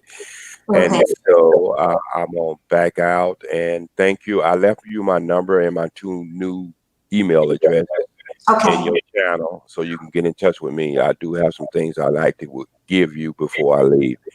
And everybody else have a nice Sunday. Jack Spade, it was nice being on panel with you, Same here. and I hope we see each other again in this positive note that we are vibrating on. And everybody else have a beautiful Sunday. Thank you so much, OG. We'll be in touch. God bless you. Jack Spade, you have the floor. I had something to say about building, and I'm getting tired of hearing not you saying it, but I'm getting tired of hearing it in general, in real life and on social media. In my opinion, building starts from the individual. You have to start with yourself. And if you do decide to take on a spouse or a live-in boyfriend, girlfriend, or the parenting, then building has to take place inside that household with each of the adult individuals. And then the adults are going to have to build with the child or children if they do exist in a household, because a household is only as strong as the weakest link within it. And a block or a neighborhood is only as strong as the weakest house within it. Unfortunately, when I hear people talk about building, they're talking about building hospitals, building schools, building skyscrapers, building businesses. I never hear collectively people talking about building within themselves first and foremost, and then building with inside of their household. It's almost like what I hear is, well, I'm broken, but I'm expecting someone to come in, work with me as a broken person, and we're supposed to build this greatness. Mm-mm. And I'm like, that's not going to work, Right. because the two of you are going to have to work as a team and work towards collective goals. And then you're gonna have to make sure that you get the children or the child or the children on board too, because like I said, everyone is gonna have to work as a team. Everybody's gonna have to pull their weight. Yes, a 3-year-old can pull their weight. You can have a 3-year-old pick up their That's toys and right. put it in the toy box. Yep. That's pitching in. That's pitching in. So that's what you're going to need first and foremost within the individual in the household before you can even talk about the household building, let alone the community. So that's my spill on this. What trips me out with this building thing. Man, I completely agree too. Like, and thank you for sharing. I completely agree when it comes to people having this coming to the table with their brokenness and wanting others to build on the brokenness. No, and wanting someone else to fix your brokenness. The reality of it, when it comes to me, is that some of this brokenness that we are bringing to the table is another person is not able to fix that brokenness and put you back together. Whether you are a male or whether you're a female, there are some things that another individual or other individuals cannot do. And you know that I am a believer, I have faith, I'm a believer in the Most High. So I will stand by. There are some things and there is some work on us as people that you can only get that help from the Creator. You can only get that help from the God above and tap into the God within yourself. That's it. And expecting somebody else to come just because you're broken, to expect someone else to come and put you back together or work with you in your brokenness is unfair. It is a disservice to you as an individual, and it is certainly a disservice to the other individual. And especially if you're not working on yourself, if you're not willing to do the work on your brokenness, you know, um, this whole hey, welcome back, Just Ray. You're welcome to get on the panel, by the way. Let me clock on it again. Oh, you're there. So, especially if you're not willing to work on your brokenness yourself, you're not willing. If you need, people hate to hear the word therapy, especially within the Black sector, right? People hate, but listen, therapy is here for you, and if you need therapy, to hell with being judged for needing therapy. Go get the freaking help that you need. But expecting to bring your brokenness to the table and bring your brokenness to the whole community and wanting other people to build around you and build on top of you is that is a plate of poo-poo. Welcome, Judge Dre, and thank you for coming back. How are you? I am blessed and I'm grateful, hon. How are you? Oh, I'm alive. That's about it. I'll tell you that. Go, Jack, are you done so that we can let Judge Dre go ahead and chime in? Oh, my No, go last ahead point. and let him talk first. Oh, my last point is, I think for us collectively as Black America to move forward, we're going to have to build a household. Now, I am a proponent for marriage, but I understand that that's something that a segment of Blacks don't want to do, which is fine. But I believe the building and the strength comes from having a supportive household and constructive household. If we don't get that in order, we're not going to be able to move forward. Everything starts from the family and the household. So that's my spill on the building and where it starts at. Thank you. I appreciate that. I'm definitely pro-family as well. Judge Dre, you have the floor, and thank you. Well, I mean, you're right. It starts in the household, but the problem is this: they're never going to. Men aren't going to get married anymore. Very few, unless the ones that are like stupid and unprogrammed, because it's just not worth it. I mean, like men look at things as well, what are the chances? I mean, do if somebody says you stick your hand in this thing, but 1 out of 10 times it'll cut your hand off, but 4 out of 10 times it'll give you $1 million. They'll go ahead and take that risk. But if 7 out of 10 times you're gonna end up with a bad deal, most people aren't gonna take that risk in the beginning. And I mean, the only thing marriage does, which I'm not going to lie, we need marriages in our community. I look at that as, my city is imposing another tax increase already. No offense, motherfuckers, you just increased our taxes 60% 2 years ago. And now you want another increase for the schools? I'm just giving you. Just really quickly, try to refrain from the profanity so that you can yeah. I'm sorry. You're right. But you just increase the taxes even more, but that's the problem. We got a lot of single parents, a lot of single mothers in the area. What we say is on Section 8 or vouchers or whatever to live in this area. And the problem is that the kids have no home training, so they're going to school beating up teachers. I mean, literally. It's like you see the teachers getting their shit beat. Oh God, I'm sorry. There I go. Getting the crap beat out of them. The children aren't really doing anything. They're destructing the property. They're starting to break into homes. And it's just like you look up and say, they got no home training. But that's because a lot of these one-parent households. And you got all these one-parent households. You don't have a strong family values. It just kills the community. I watch the community I live in and born and raised here. I watch it going down. Like I would never tell anyone to buy a house near me. Never.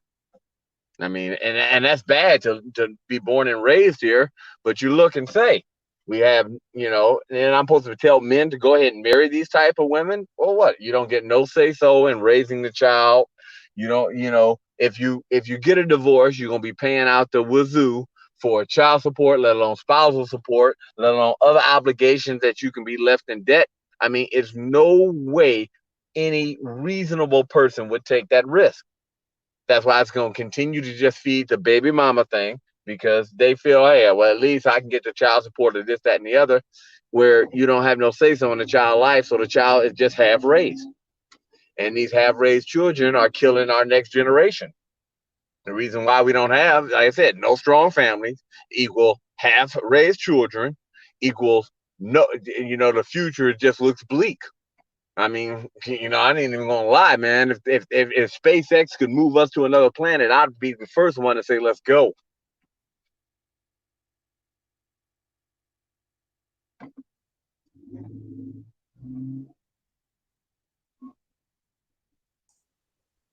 I agree. And I definitely, Shalom, King Judah. Shalom, King Judah. So I definitely agree with what you said about the destruction and the violence in the classrooms and the whole baby mama thing, which once again, and quite a few people opting out of marriage.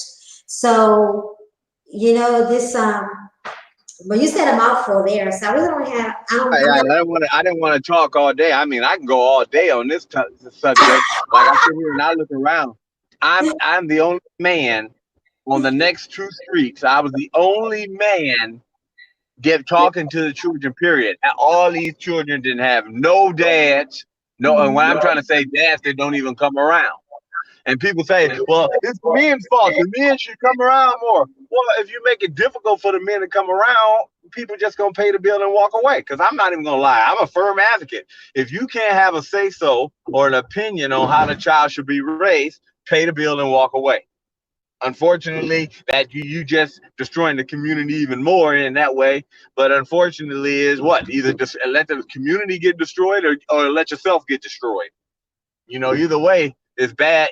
Both decisions are bad, but the women aren't going to come back to the table and say, okay, we agree to do this, that, and the other, because that would mean compromise. And if you notice, when have the women backed down on anything? They have not. If anything, they just go 2 times harder. How are you going to negotiate with people who are unwilling to compromise? If they say, well, fine, we're going to have to cut your child support rates, or we're going to have to make it to where when you get a divorce, spousal support is only for 1 year. They're not going to, bills like that are not going to pass. I want to jump back on the SYSBM ideology, if I can. Go ahead. So I understand what the SYSBM ideology is basically about. It's been in practice for ages. It's just basically each gentleman pretty much telling himself, this is what I want, this is what I demand, this is what I require, and it's up to me to try my best to make what I want to happen.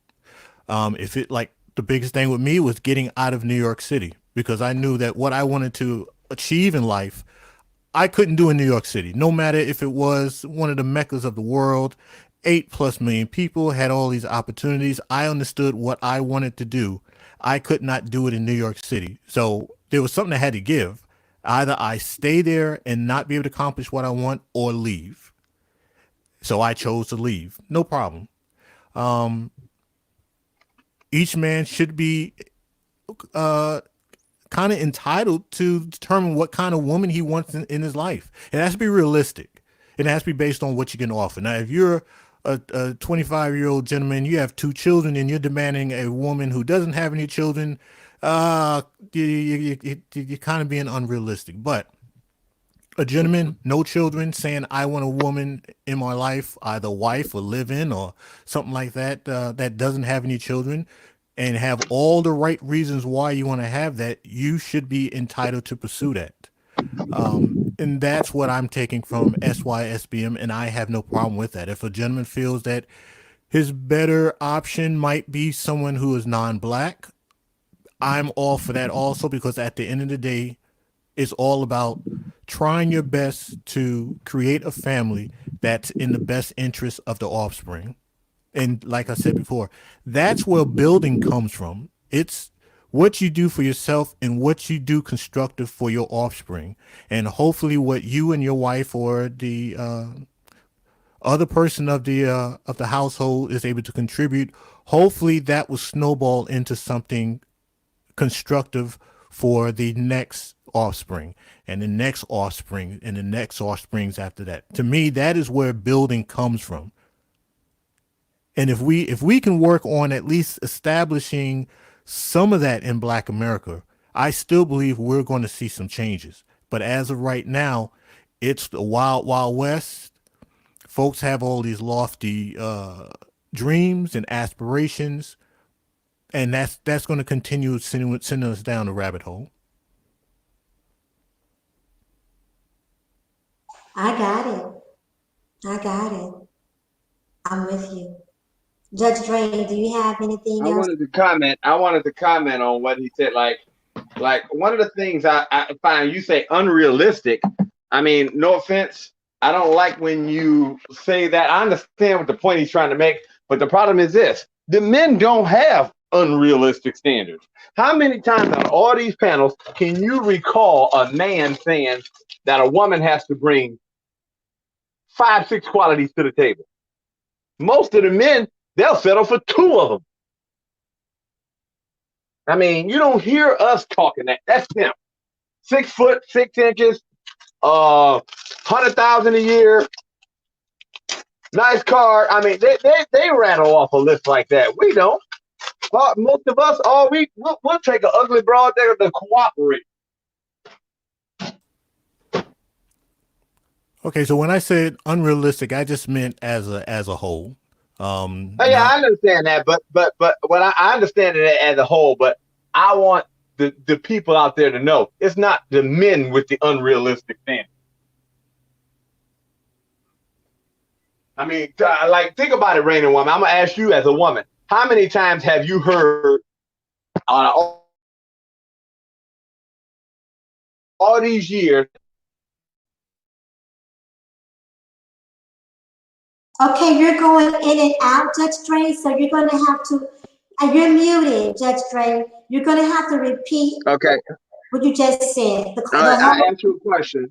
Right. How many times out of all these panels we done, and you've been around and you've been on a lot of men's panels, have you heard the men have unrealistic standards? Be honest. Now I'm asking you as a woman.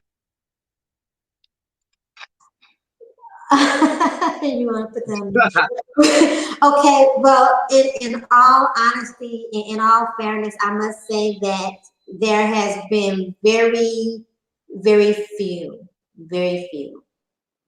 quite honestly. Judge Dre, you there?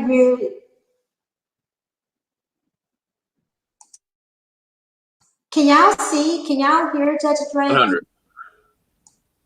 He just came in about a second ago for like a quick second and faded back out. Let me go to turn my Wi-Fi off. Maybe my Wi-Fi is doing it. Is that better? Yeah. Is that better? I can hear you now. Yes, sir. Yeah. I think what happens is Streamlabs does not like to change from cellular data to Wi-Fi. So when I walked in the house, my Wi-Fi kicked in. And Streamlabs does not like for you to switch while you're on there. But what I'm trying to ask Rain and Woman, as you said, percentage of men on 0 to 100 that you say have unrealistic standards. That since out of all these panels and all the round that you've been around, how many times do you, even kind of in life, do you say men have unrealistic standards? I want to know the percentage of men you think have unrealistic. Oh geez, 4%. 4? Yeah. All right, now women. How many women that you know All these panels you see have unrealistic standards. Oh gosh. Whew. Don't hurt them now. 80%. There you go. I mean, like I ain't gonna lie. Remember, I told you I was over at one of my customers' house the other day, and I ain't gonna lie. These two white women, they both have black men, and what I'm trying to say, well, thank God they ain't listen. These are two of the ugliest white women I've never seen in my life. I don't like this though. This, I will say this though. After working at the house all day, they're as nice as all get out. Now, if they can get two men that make $80,000 plus a year, and here in Cleveland, making $80,000 is good pay. I mean, our cost of living is low here. That just goes to show. Like I was sitting there just saying, even my girlfriend said, "Oh yeah, ain't nothing to look at, but they nice as all get out." And I said that's the reason why you got men. So they're nice. They cooperate. She was calling them, asking them questions. You can just tell by like they were having a discussion on the phone, and I was listening to them two go back and forth. And I was like, wow, I've never seen a black woman do that with her husband. And I've been in watched plenty of them. It's like if they don't get what they want, it's like she was just like she went back and forth, and they talked back about what they wanted, what he wanted, and it was like no sense of tone, no bad face. You know how black women always make the bad face when it ain't what they want. I mean, no attitude whatsoever. And I was sitting up there saying, that's what's attractive right there. She may not be nothing to look at, but she's got a beautiful attitude. Well, I'm with you when you're right. I will ride with you when you're right. And if I don't, I will say it. But I'm with you when you're right. Well, what I was saying about the standards was just basically, if a gentleman in his late 20s, no children, he has a decent paying job, he's gotten he's working on getting this stuff in order, and he says, well, I do not want to date nor marry a woman who has children. To me, you have every right to ask for that, because I see what you're bringing to the table, and at least you're saying you want someone to bring something similar to the table. One is the person doesn't have any children. Because I understand there are some people, they want to start their own family, which I have no problem with. I have no problem with. That's the reason why I married my wife, because, the disadvantage was she was starting with a family, but I was starting somewhat from scratch with her. So that part I can understand any gentleman acknowledging. But then my question is always, okay, if you want that, what are you doing to try to make that happen? Are you willing to relocate? Are you willing to meet other women from different races? You have to understand that, unfortunately, what you're asking for may not be as common in one group as opposed to other. Especially if a gentleman is 38 years old and he's saying that he wants to meet someone in her late 30s who's never been married and have no children. Okay, that demographic might be kind of slim, but if you're willing to put in the time and the effort and go to the places where you might be able to meet these type of women, by all means, go for it. It's going to be a long search. It may be a hard search, but they are out there. Go for it. Now, if the person says, I may ask, are you willing to date a little younger? If the person says yes, I says, okay, make your mark. Wherever you decide, I want to date no younger than 27, that is fine. But now you're going to have to put in the work to try to meet this type of person. What you're asking for is not unrealistic. You're saying that you basically want to start a family from scratch. Nothing wrong with that.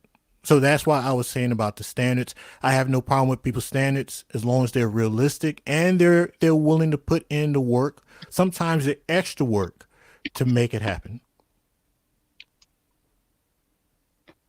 Yeah, I agree. I'm not gonna lie. I'm thinking about getting back on the dating market, because certain things, I'm one of those ones, I look at things and how things gonna go to the future. But I'm not even gonna lie. Like, I have kids, but my kids are grown. damn near, and the one that's not doesn't live with me. I'm not even gonna lie.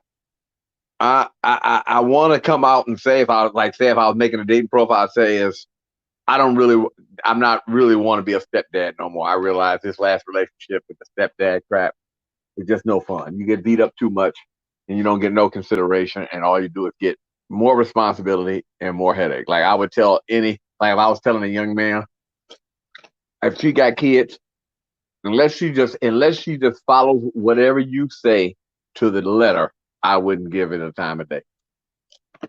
And I just hate to say that. I hate to say that, but if you have kids, you just leave them alone. It's just not worth it.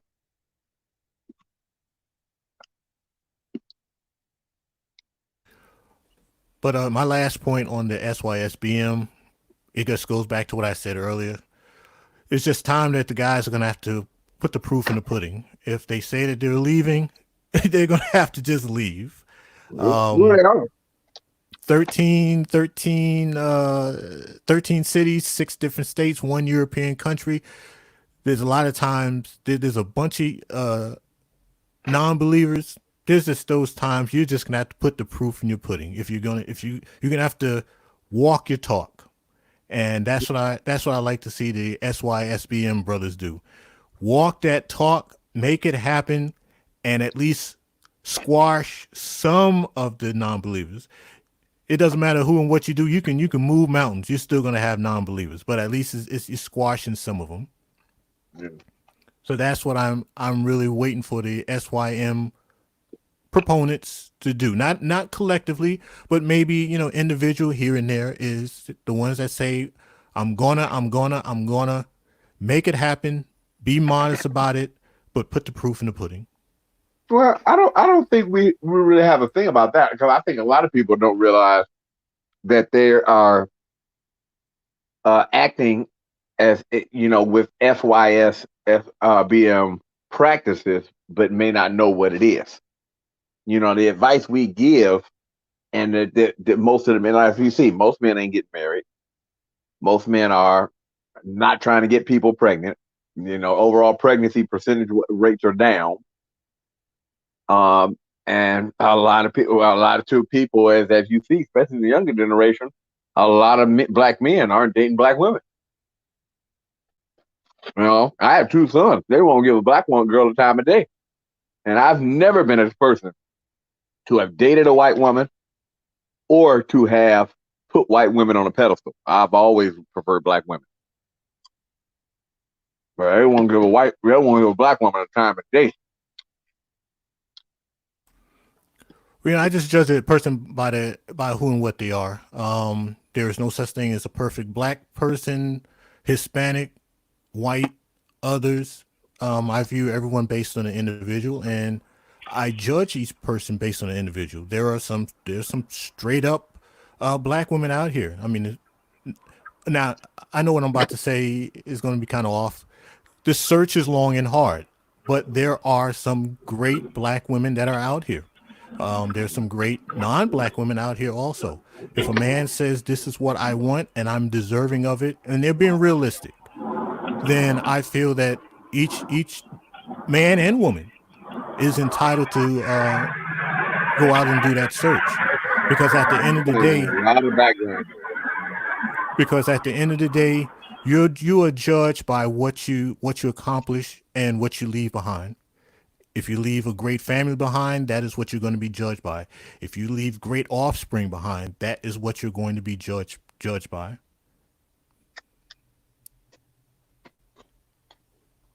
Yeah. It's facts, and I completely agree. And we're going to now welcome Mike V from the Black Branding Trust to the chat. Hey, welcome, Mike V, and I hope you're feeling well. Hope you're recovering pretty good, Mike V. I'm good. Thank you for asking, and peace to the panel, peace to the chat. We went over this last night, and what Jack Spade is alluding to is the misinformation and misunderstanding of what SYSBM is really about. It has nothing to do with women, and we've gone over this last night ad nauseum for about 4 to 5 hours. And when I hear this stuff keeps getting repeated, it's because people are either choosing not to understand or they just don't understand it at all. And so when we have these conversations, we're belittling Black men's perspective on this. And that's why we can't really advance the conversation, because it keeps getting reduced down to sex and women. And it has nothing to do with that.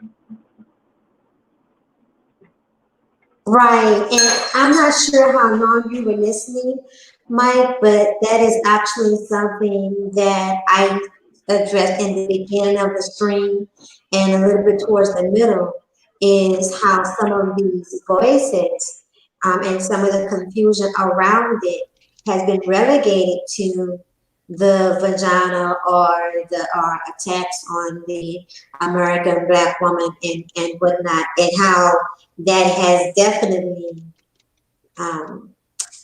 devalued the men overall of the ideology and in support. So carry on.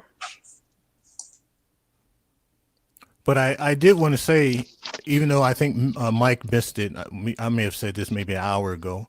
I did say when I mentioned I wanted to leave New York City. Leaving New York City was first for me, for my preservation.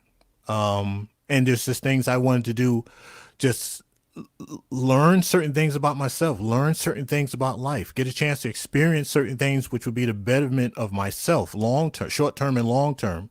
But also I understood that eventually down the line, I may end up wanting to get married and have a child. So one of the things I wanted to do is better myself. So then I could probably have the tools that's needed to be a productive and constructive father and husband.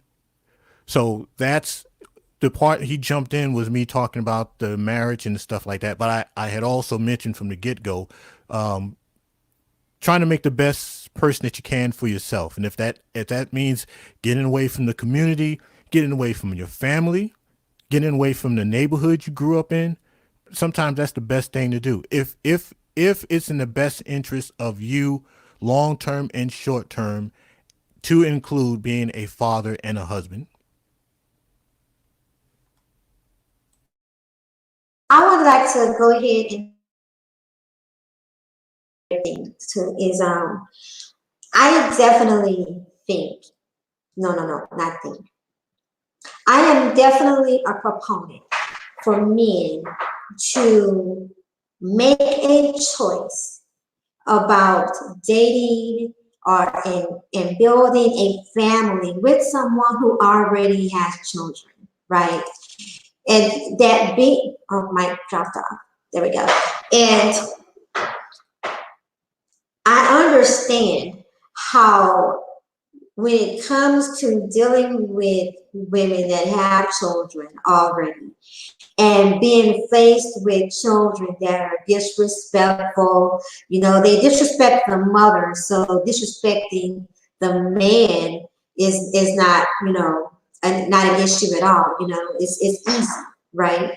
Did I get Mike back on? Okay, yeah. So for women who possibly, for single women who have children, single mothers who have children, if you're wanting to possibly involve yourself or have someone consider being involved with you that does not have children, well, whether they have children or not is kind of irrelevant, but especially if they don't have children, you definitely need, as a woman, you definitely need to have your children to be respectful of you and welcoming and respectful of any and every man that you're bringing around. I also do not, I'm trying to ignore Jack being sarcastic in my chat, but I also do not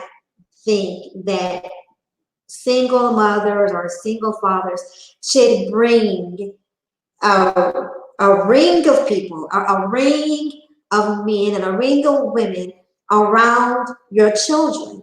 I think there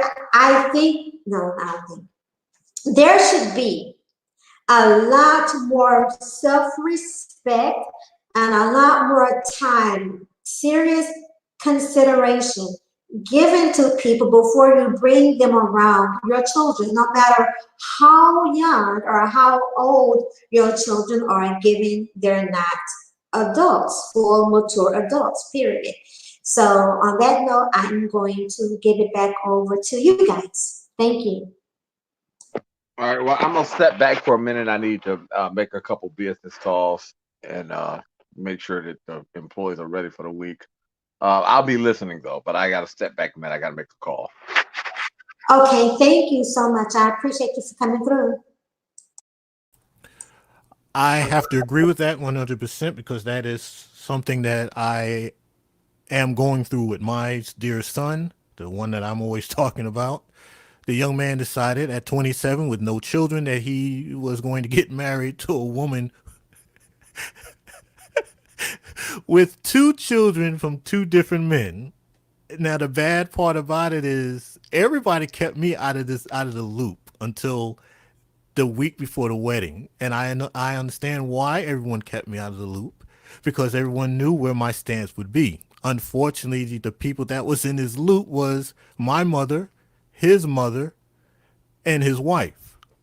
So everyone pretty much was looking out for what they thought would be in the best interest of the young lady and her 2 children. What I was looking out for the best interest of my son and potential grandchild or grandchildren, because my spill to him and to his mother, even though both of them disagreed, was that this young lady has already shown 2 acts of irresponsible actions. That's having 2 children by 2 different men. And to bring in a person, my son, who has no biological connections to any of the children, ran a major risk. Not saying that my son would do something, but we hear countless number of times on the news about boyfriends that ended up killing or molesting the children of the single mother.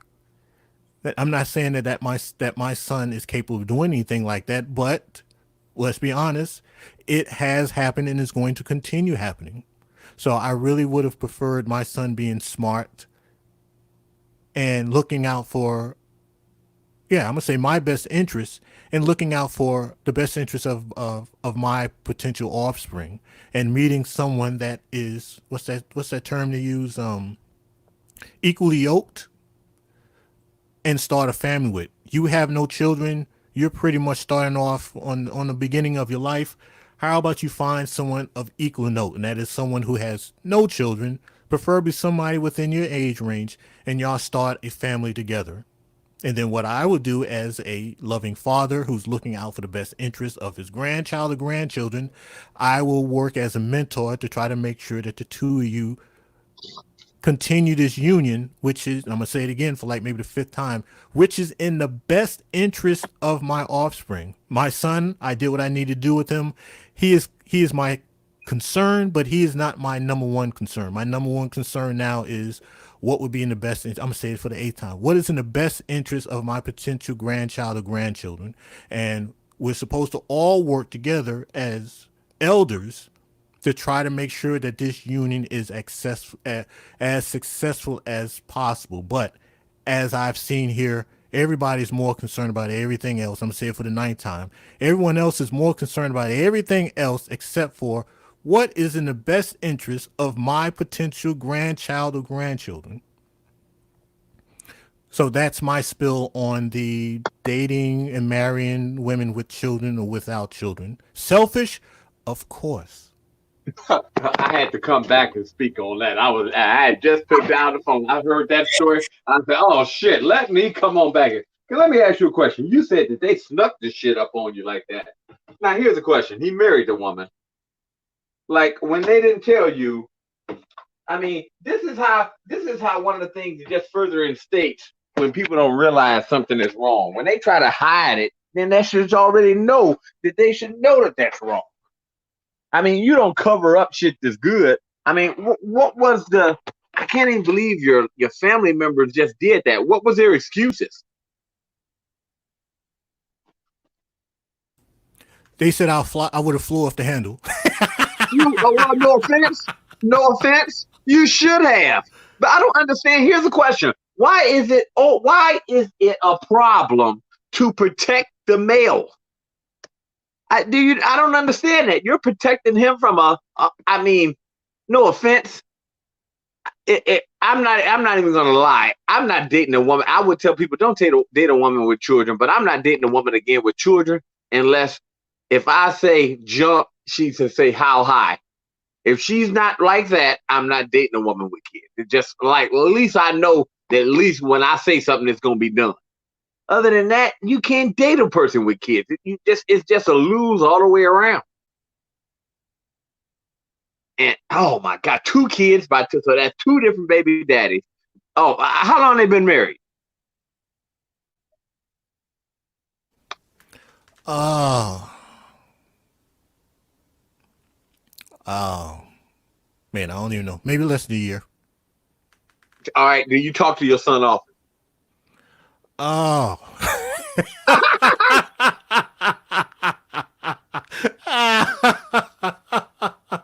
Nope. He talks to me for a hot minute, but when the wife comes in the room or steps in the car, he hangs up real quick. Well, I ain't even gonna lie. That sounds like to me. I'm not when he has to do stuff like that. Were you close before he got married? Yeah, he actually lived with me. Oh fuck yeah! That basically means I feel sorry for him. He's probably like running interference, and what's so bad. The bad thing is this. Most of the time when women realize that you're put in a situation like that where you can't really talk to your dad and stuff like that, instead of them lightening up on you, being like, well, wow, he put this relationship. No, a lot of times they'll go harder on you because they be like, it ain't like he got nobody else to talk to. Well, I'm about to move, so I made sure that the next place I'm moving into has an extra bedroom. Yeah, so if things don't pan out, I'll be like, look, bro, I got a spare bedroom. Come on down. Come on down. Come on up. Come on out. Wherever you are. Dad will help you on this one.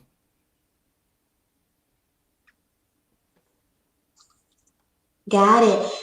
Thank you. Mike V, would you like to add anything else? I missed.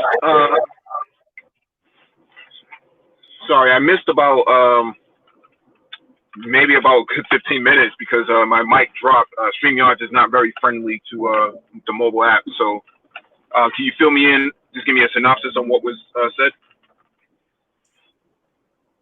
Jackson, I took an RR break, so would you please fill me in? Oh, so what I was saying originally was I stand behind the SYSBM ideology. I'll be 55 in April. It's right around the corner. So MGTOW philosophy and SYSBM, believe it or not, I try to tell people, I was thinking this stuff going back to the late 70s, very late 70s, into the early 80s. So as Rainin has mentioned before, she understands that this ideology is nothing new. And I stand behind it 100%. My only thing is, I believe now it's just gotten to the point where the fellas who do have the ideology, they're going to have to just start putting the proof in their pudding. That's why I had mentioned before about, me. I knew I need to get out of New York City. Even for it to be such a great city, a mecca, one of the meccas of the world, blah, blah, blah, blah.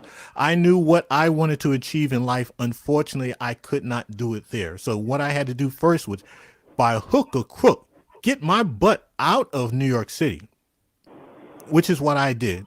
And then from there, I built myself as a gentleman, took care of the education part, took care of the finance, and the finances was more of being smart with my money, not so much making money, but be smart with what little chump change I do get in my pocket.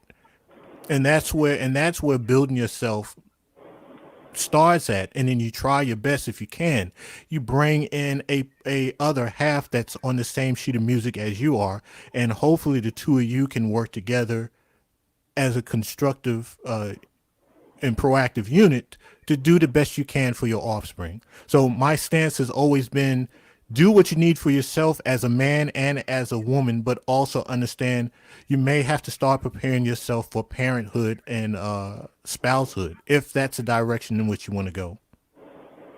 That sounds really nice, but that has nothing to do with SYSBM. What's happening with black men is that the lack of agency is what's keeping them from actually being innovative. And so leaving the community isn't even the factor. We're not talking about leaving the physical environment. We're talking about constructing a new social space within the environment itself that advocates for male agency. And so you don't have to leave New York City or, go to Europe. You don't have to do all of these things. The problem is that, because the community is matriarchal and gynocentric, the narrative is being controlled by a female demographic. And so they reduce it down to sex because sex is what they consider to be threatening to them. That you're taking away your DNA. This is why when they talk about Kobe Bryant, they only talk about the fact that his money is going to go somewhere else and not anything, and not about what he achieved. The man smoked. The man never grew up black in terms of a black community. He grew up in Europe, and he spoke 7 different languages. Yep. To me, and he has the skill set that very few people ever had in the last 100 years. And the main thing is just the fact you realize, Mike, when it comes down to this whole situation, if you ever notice, everything that black women want, it always centers around them. Unfortunately, black women have adopted the most selfish thing when it comes to everything. They don't even put their children first. What can they get out of it? If it ain't nothing in it for them, that's a problem. It's them first, and then women as a whole next. And that's the reason why everything just falls down to that. It had nothing to do, like they don't care about nothing else. What's it? I need this or I need that. Well, you should get me this. And a lot of times I've even heard women say, well, I'm the woman, I should get this. And so I'm like, well, I'm saying, well, I mean, you don't hear men running around, well, I'm the man, I got a penis, it should be, worship or, Well, the problem is that we have all of these initiatives for black females, Black Girls Rock, Black Girl Magic, Black Girls Code, all of these initiatives that are generating millions of dollars for black females. But when you try to have the same conversation about black males, they don't want to have it. And then they complain later that the community looks the way that it looks. Well, we just read an article back in November that talked about the black community's economic situation is mostly due to the fact that black male income has declined and has not increased over the last several presidents. Well, and we also know that, no offense, black women don't spend money on how their house looks like men do, how their community looks like men do. The only thing black women spend money on is how they look. Think about it. You've dated women before. They don't even want to take the damn car to get a fucking oil change. Well, beyond that, we're talking about black men lack political agency, economic agency, social influence. They are not there at the forefront. This is where black women have completely colonized the whole entire community, where they've made everything about them. And so what has happened over the last last 2 generations is that you've seen a steady decline of black men leaving the church, leaving Christianity and going Islam or going atheist.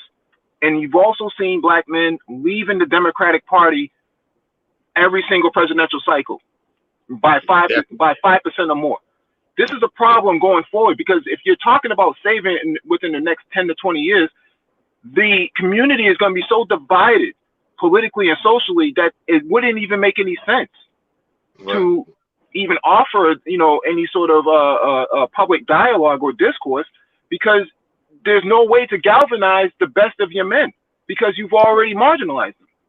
Right. I mean, like, unfortunately, men, this is the thing. Men realize, like I said, we're more rational than women. We realize, well, wait a minute. If a person says, we playing cards, and we know if you got 52 cards out of the deck, and then I say, well, come on, let's come over here and play cards. I need a couple of cards so I can play with you. Why am I going to give you a card? Women are like, well, why am I going to give you a card? So men know, well, wait a minute. If they get control of the whole deck, ain't no fucking point of playing that game. I'm going somewhere else. And that's, no offense. That's why the communities are all screwed up. If you notice, every time the community gets a way oversaturation of black females or just female-run households, everything starts to fall apart. That's why, think about it. If the projects were full of men, it would be totally different.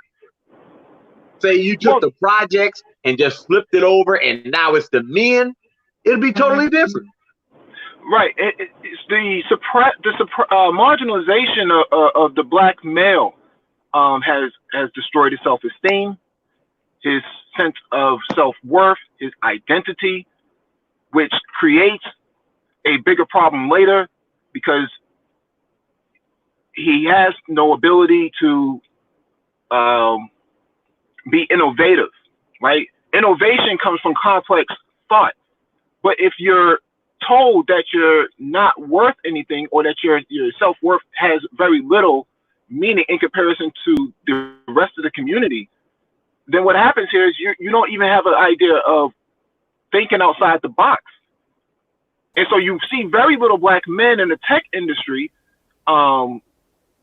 really driving technology and really driving innovation, because we've been shut out from just about any and everything, all aspects of human activity. I mean, yeah, you have black men in the in athletic and entertainment, but that doesn't really drive anything beyond that. Very few men like will.i.am actually exist in most predominantly black neighborhoods, and even people have questioned, his integrity as well. Will.i.am, which is a shame, because one of the few futurist black men that we have available, his integrity is in question. But when it comes to, the street guy, suddenly he's a hero. Nipsey Hussle is a hero. Some rapper on Love and Hip Hop is a hero compared to these guys, and it's a shame. No other community has this problem. Well, I have a question on that.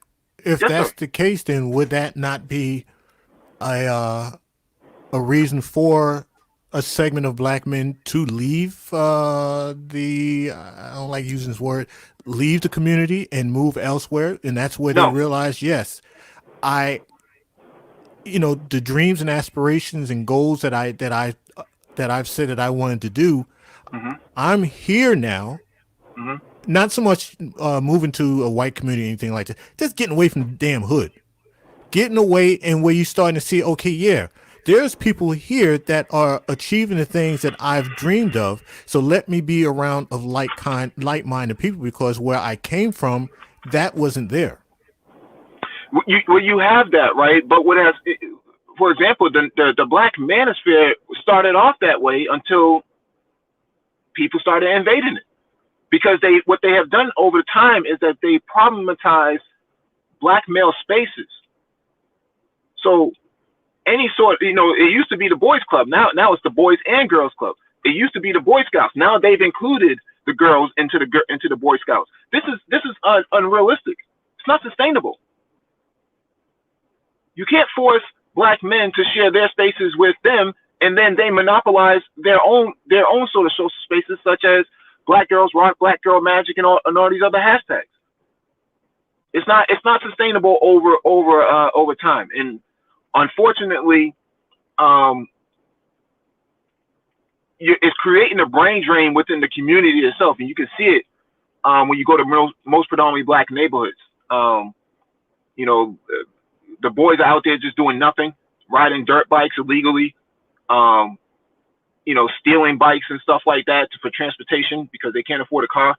And other, you know, adult black men just, you know, running around buying cars from auctions to impress women who have no respect for them. It's absurd. It's not a sustainable ideal going forward. And, you know, if we don't figure this out within the next 10 years, it may be too late. Well, from my stance, a shorty growing up in the 70s and now almost 55, and this is 2020, is already gone. Only thing you can do is salvage what seeps through the cracks. But that's the thing. We're going to have to try to salvage the ones that seep through the crack first. And if we're able to salvage them and get them on their feet, and I'm gonna say both men and women. You know, I would like it to be predominantly black males, but hey, if the effort is there and you got the wheels turning, hey, if you can bring a handful in and make changes with them, hopefully that will bring more in, because you're gonna need the efforts from the adult males, the efforts from the adult women, and the money from the males and women. So it goes back to, you're gonna have to prove, it's gonna be proof in the pudding. You're gonna have to prioritize who you're going to try to help first, but you're gonna have to put proof in the pudding, and you're gonna have to stand behind your work. And if something does fall short of goal, be honest about it, apologize, don't lie, don't shuck and jive, and keep it moving.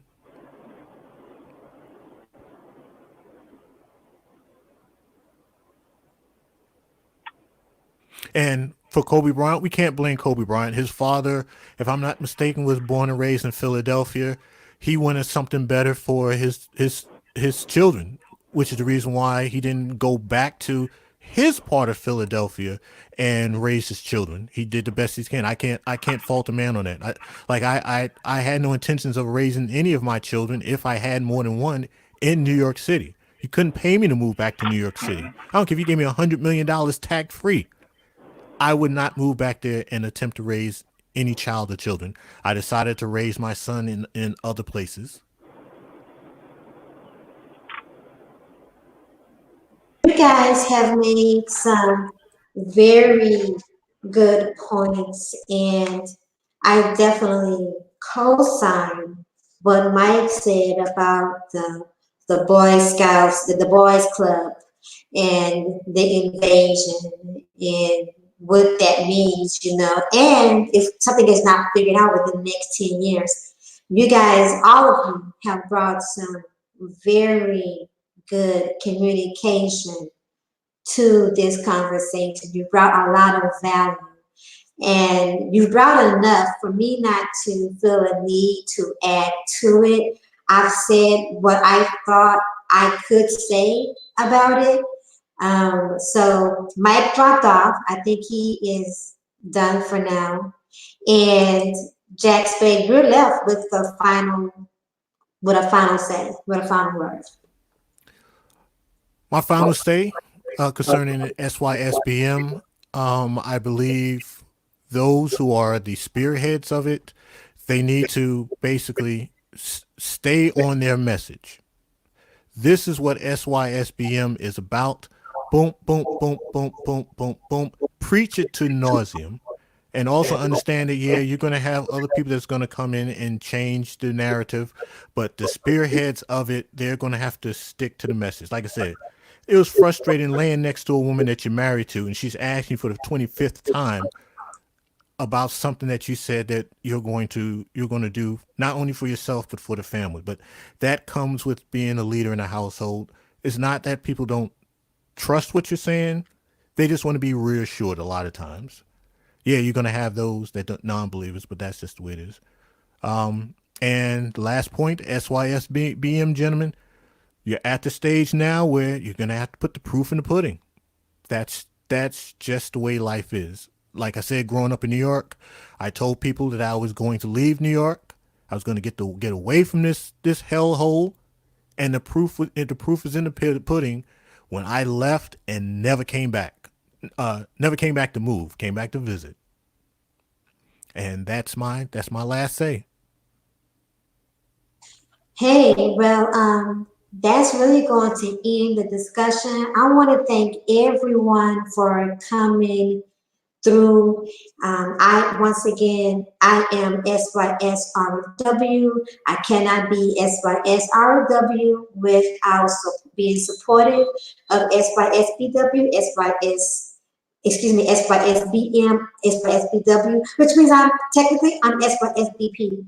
I cannot be for my people and not be for our Black men. So I want to thank every single person for coming through in the chat. I want to thank those that definitely came and added to the conversation on the panel. I appreciate every last single one of you. And with that being said, I'm going to take us. And Jack, thank you for staying on task. Appreciate you very much. Don't I always? Jack. All right. Hey, when am I going to get my wrench back, man? Didn't I think I did, dear. Don't you have it? You have it, darling. I got a wrench, man. Took my wrench, made me feel bad, man. I had to sip some grape Kool-Aid over that. Oh, you know, you'll be all right. But I appreciate you letting me on. You're welcome. Thank you so much. And once again, there was an in-depth conversation. If you like some more text to this on the Black Brain Trust last night, and hey, go out here, live your best life, be respectful, and be kind, be loved, and work on yourself. Work on yourself first. Don't just bring your brokenness to the table. No matter who you are, don't just bring your brokenness to the table with the sense of entitlement for others to fix you and fix it. I'm going to take us out with the song because you know I love music. Oh, can I get in one more say? Yes, go ahead. Concerning automobiles, yes, I know that they're expensive. I used to sell them. I no longer sell cars, but understand that a lot of research and development is being put into automobiles to make them safer on the road, burn less fuel, and also if you find yourself involved in an accident, you can walk away at least alive. I was involved in a car accident back in 2016. Even though I was in the hospital for 10 weeks, I'm walking and talking just as well as I did before the accident. So yes, understand that you're paying for the technology and the safety features that are being put into these vehicles, even though they are arm and leg. Just if you can, just stay base. Don't be going EX and XL. Just stay base. Right on, right on. And get insured. Get insurance. Let me go through the chat really quickly. We had Turi came through, Monica Mojestis, of course, LaShan. We also had Aaron, Dollar Will, of course, Mike V, Judge Dre, LaShan. We had Cool Jen, Suicidal 29, Sis Kifra, K. Jehuda Show. We had another Yashra came through, and Scud Missile, Sheila E. We had the Ghost OG J Speed. We had Super Trez, Aaron Fountain, Andrew Tuggle, Dollar Will, Chef Disaster, Tom Malone, aka Tony Smith, and that is everyone. That's everyone. All right. Thank you guys so much. Take us out with a song, and we are out.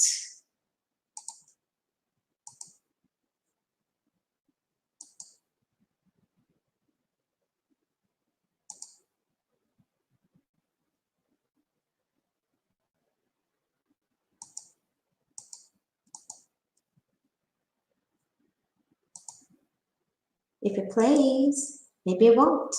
Maybe it's not intended to take us out with a song.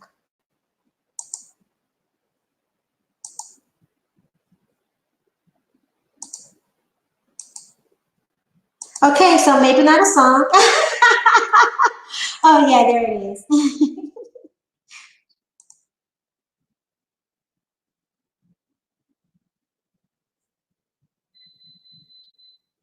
And maybe not. This is gonna be funny.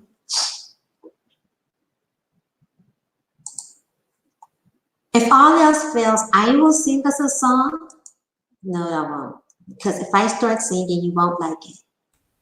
Oh, speaking of singing, April the 10th. You gotta do what you can do for the brother. Get all your practice in. Sip on your throat lozenges. It doesn't matter. I want to hear a happy birthday to me. April the 10th. Oh, you will get it. I will definitely give you a song for your Now, birthday. if you And a can, dance. you can roll out that old Casio keyboard you got and sing and play at the same time for a brother. I will give you a song and a dance. That's what I will do. I'll give you a song and a dance. No piano. If I start, I'm not good at the piano. I can't promise you a piano. I don't think you'll like me playing the piano. All right, put on your New Balance and get to stepping. Okay, so it looks like, oh wait, I know what I can do. Hold on a second. Hold up, wait a minute. The internet and I aren't talking right now. Oh, that was, the computer said that. Wow, the computer just, okay. Oh, and if you can, you and Mo Justice can do a duet. I ain't mad. I want to hear it in stereo. That'd be cool. Okay, I think we can get together and see what we can work out. We can do that. Let's see here. Doo-doo-doo-doo-doo. Doo-doo-doo-doo-doo. So my internet is tripping right now, so it doesn't want to play the song that I wanted to play, okay?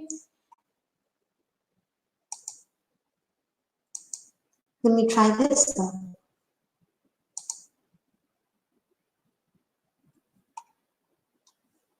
Nope. So then, no, you know what? We're just going to be out. We're just going to be out, guys. Welcome and thank you for coming.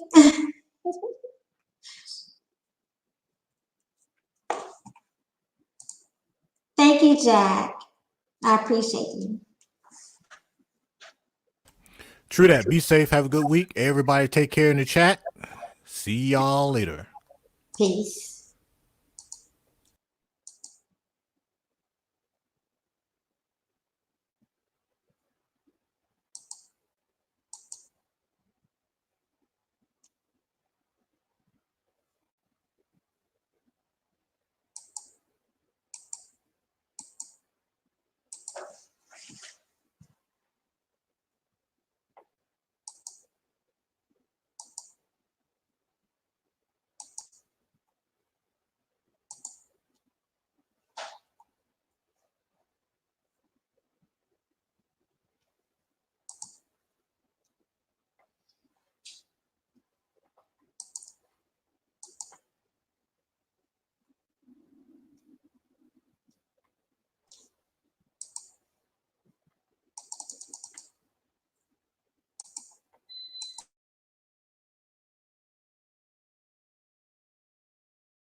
Okay, so StreamYard wouldn't let me in the stream and my internet started tripping. So we're still here.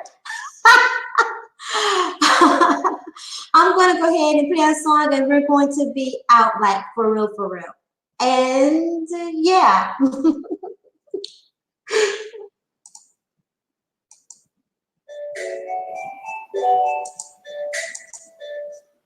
That was too funny.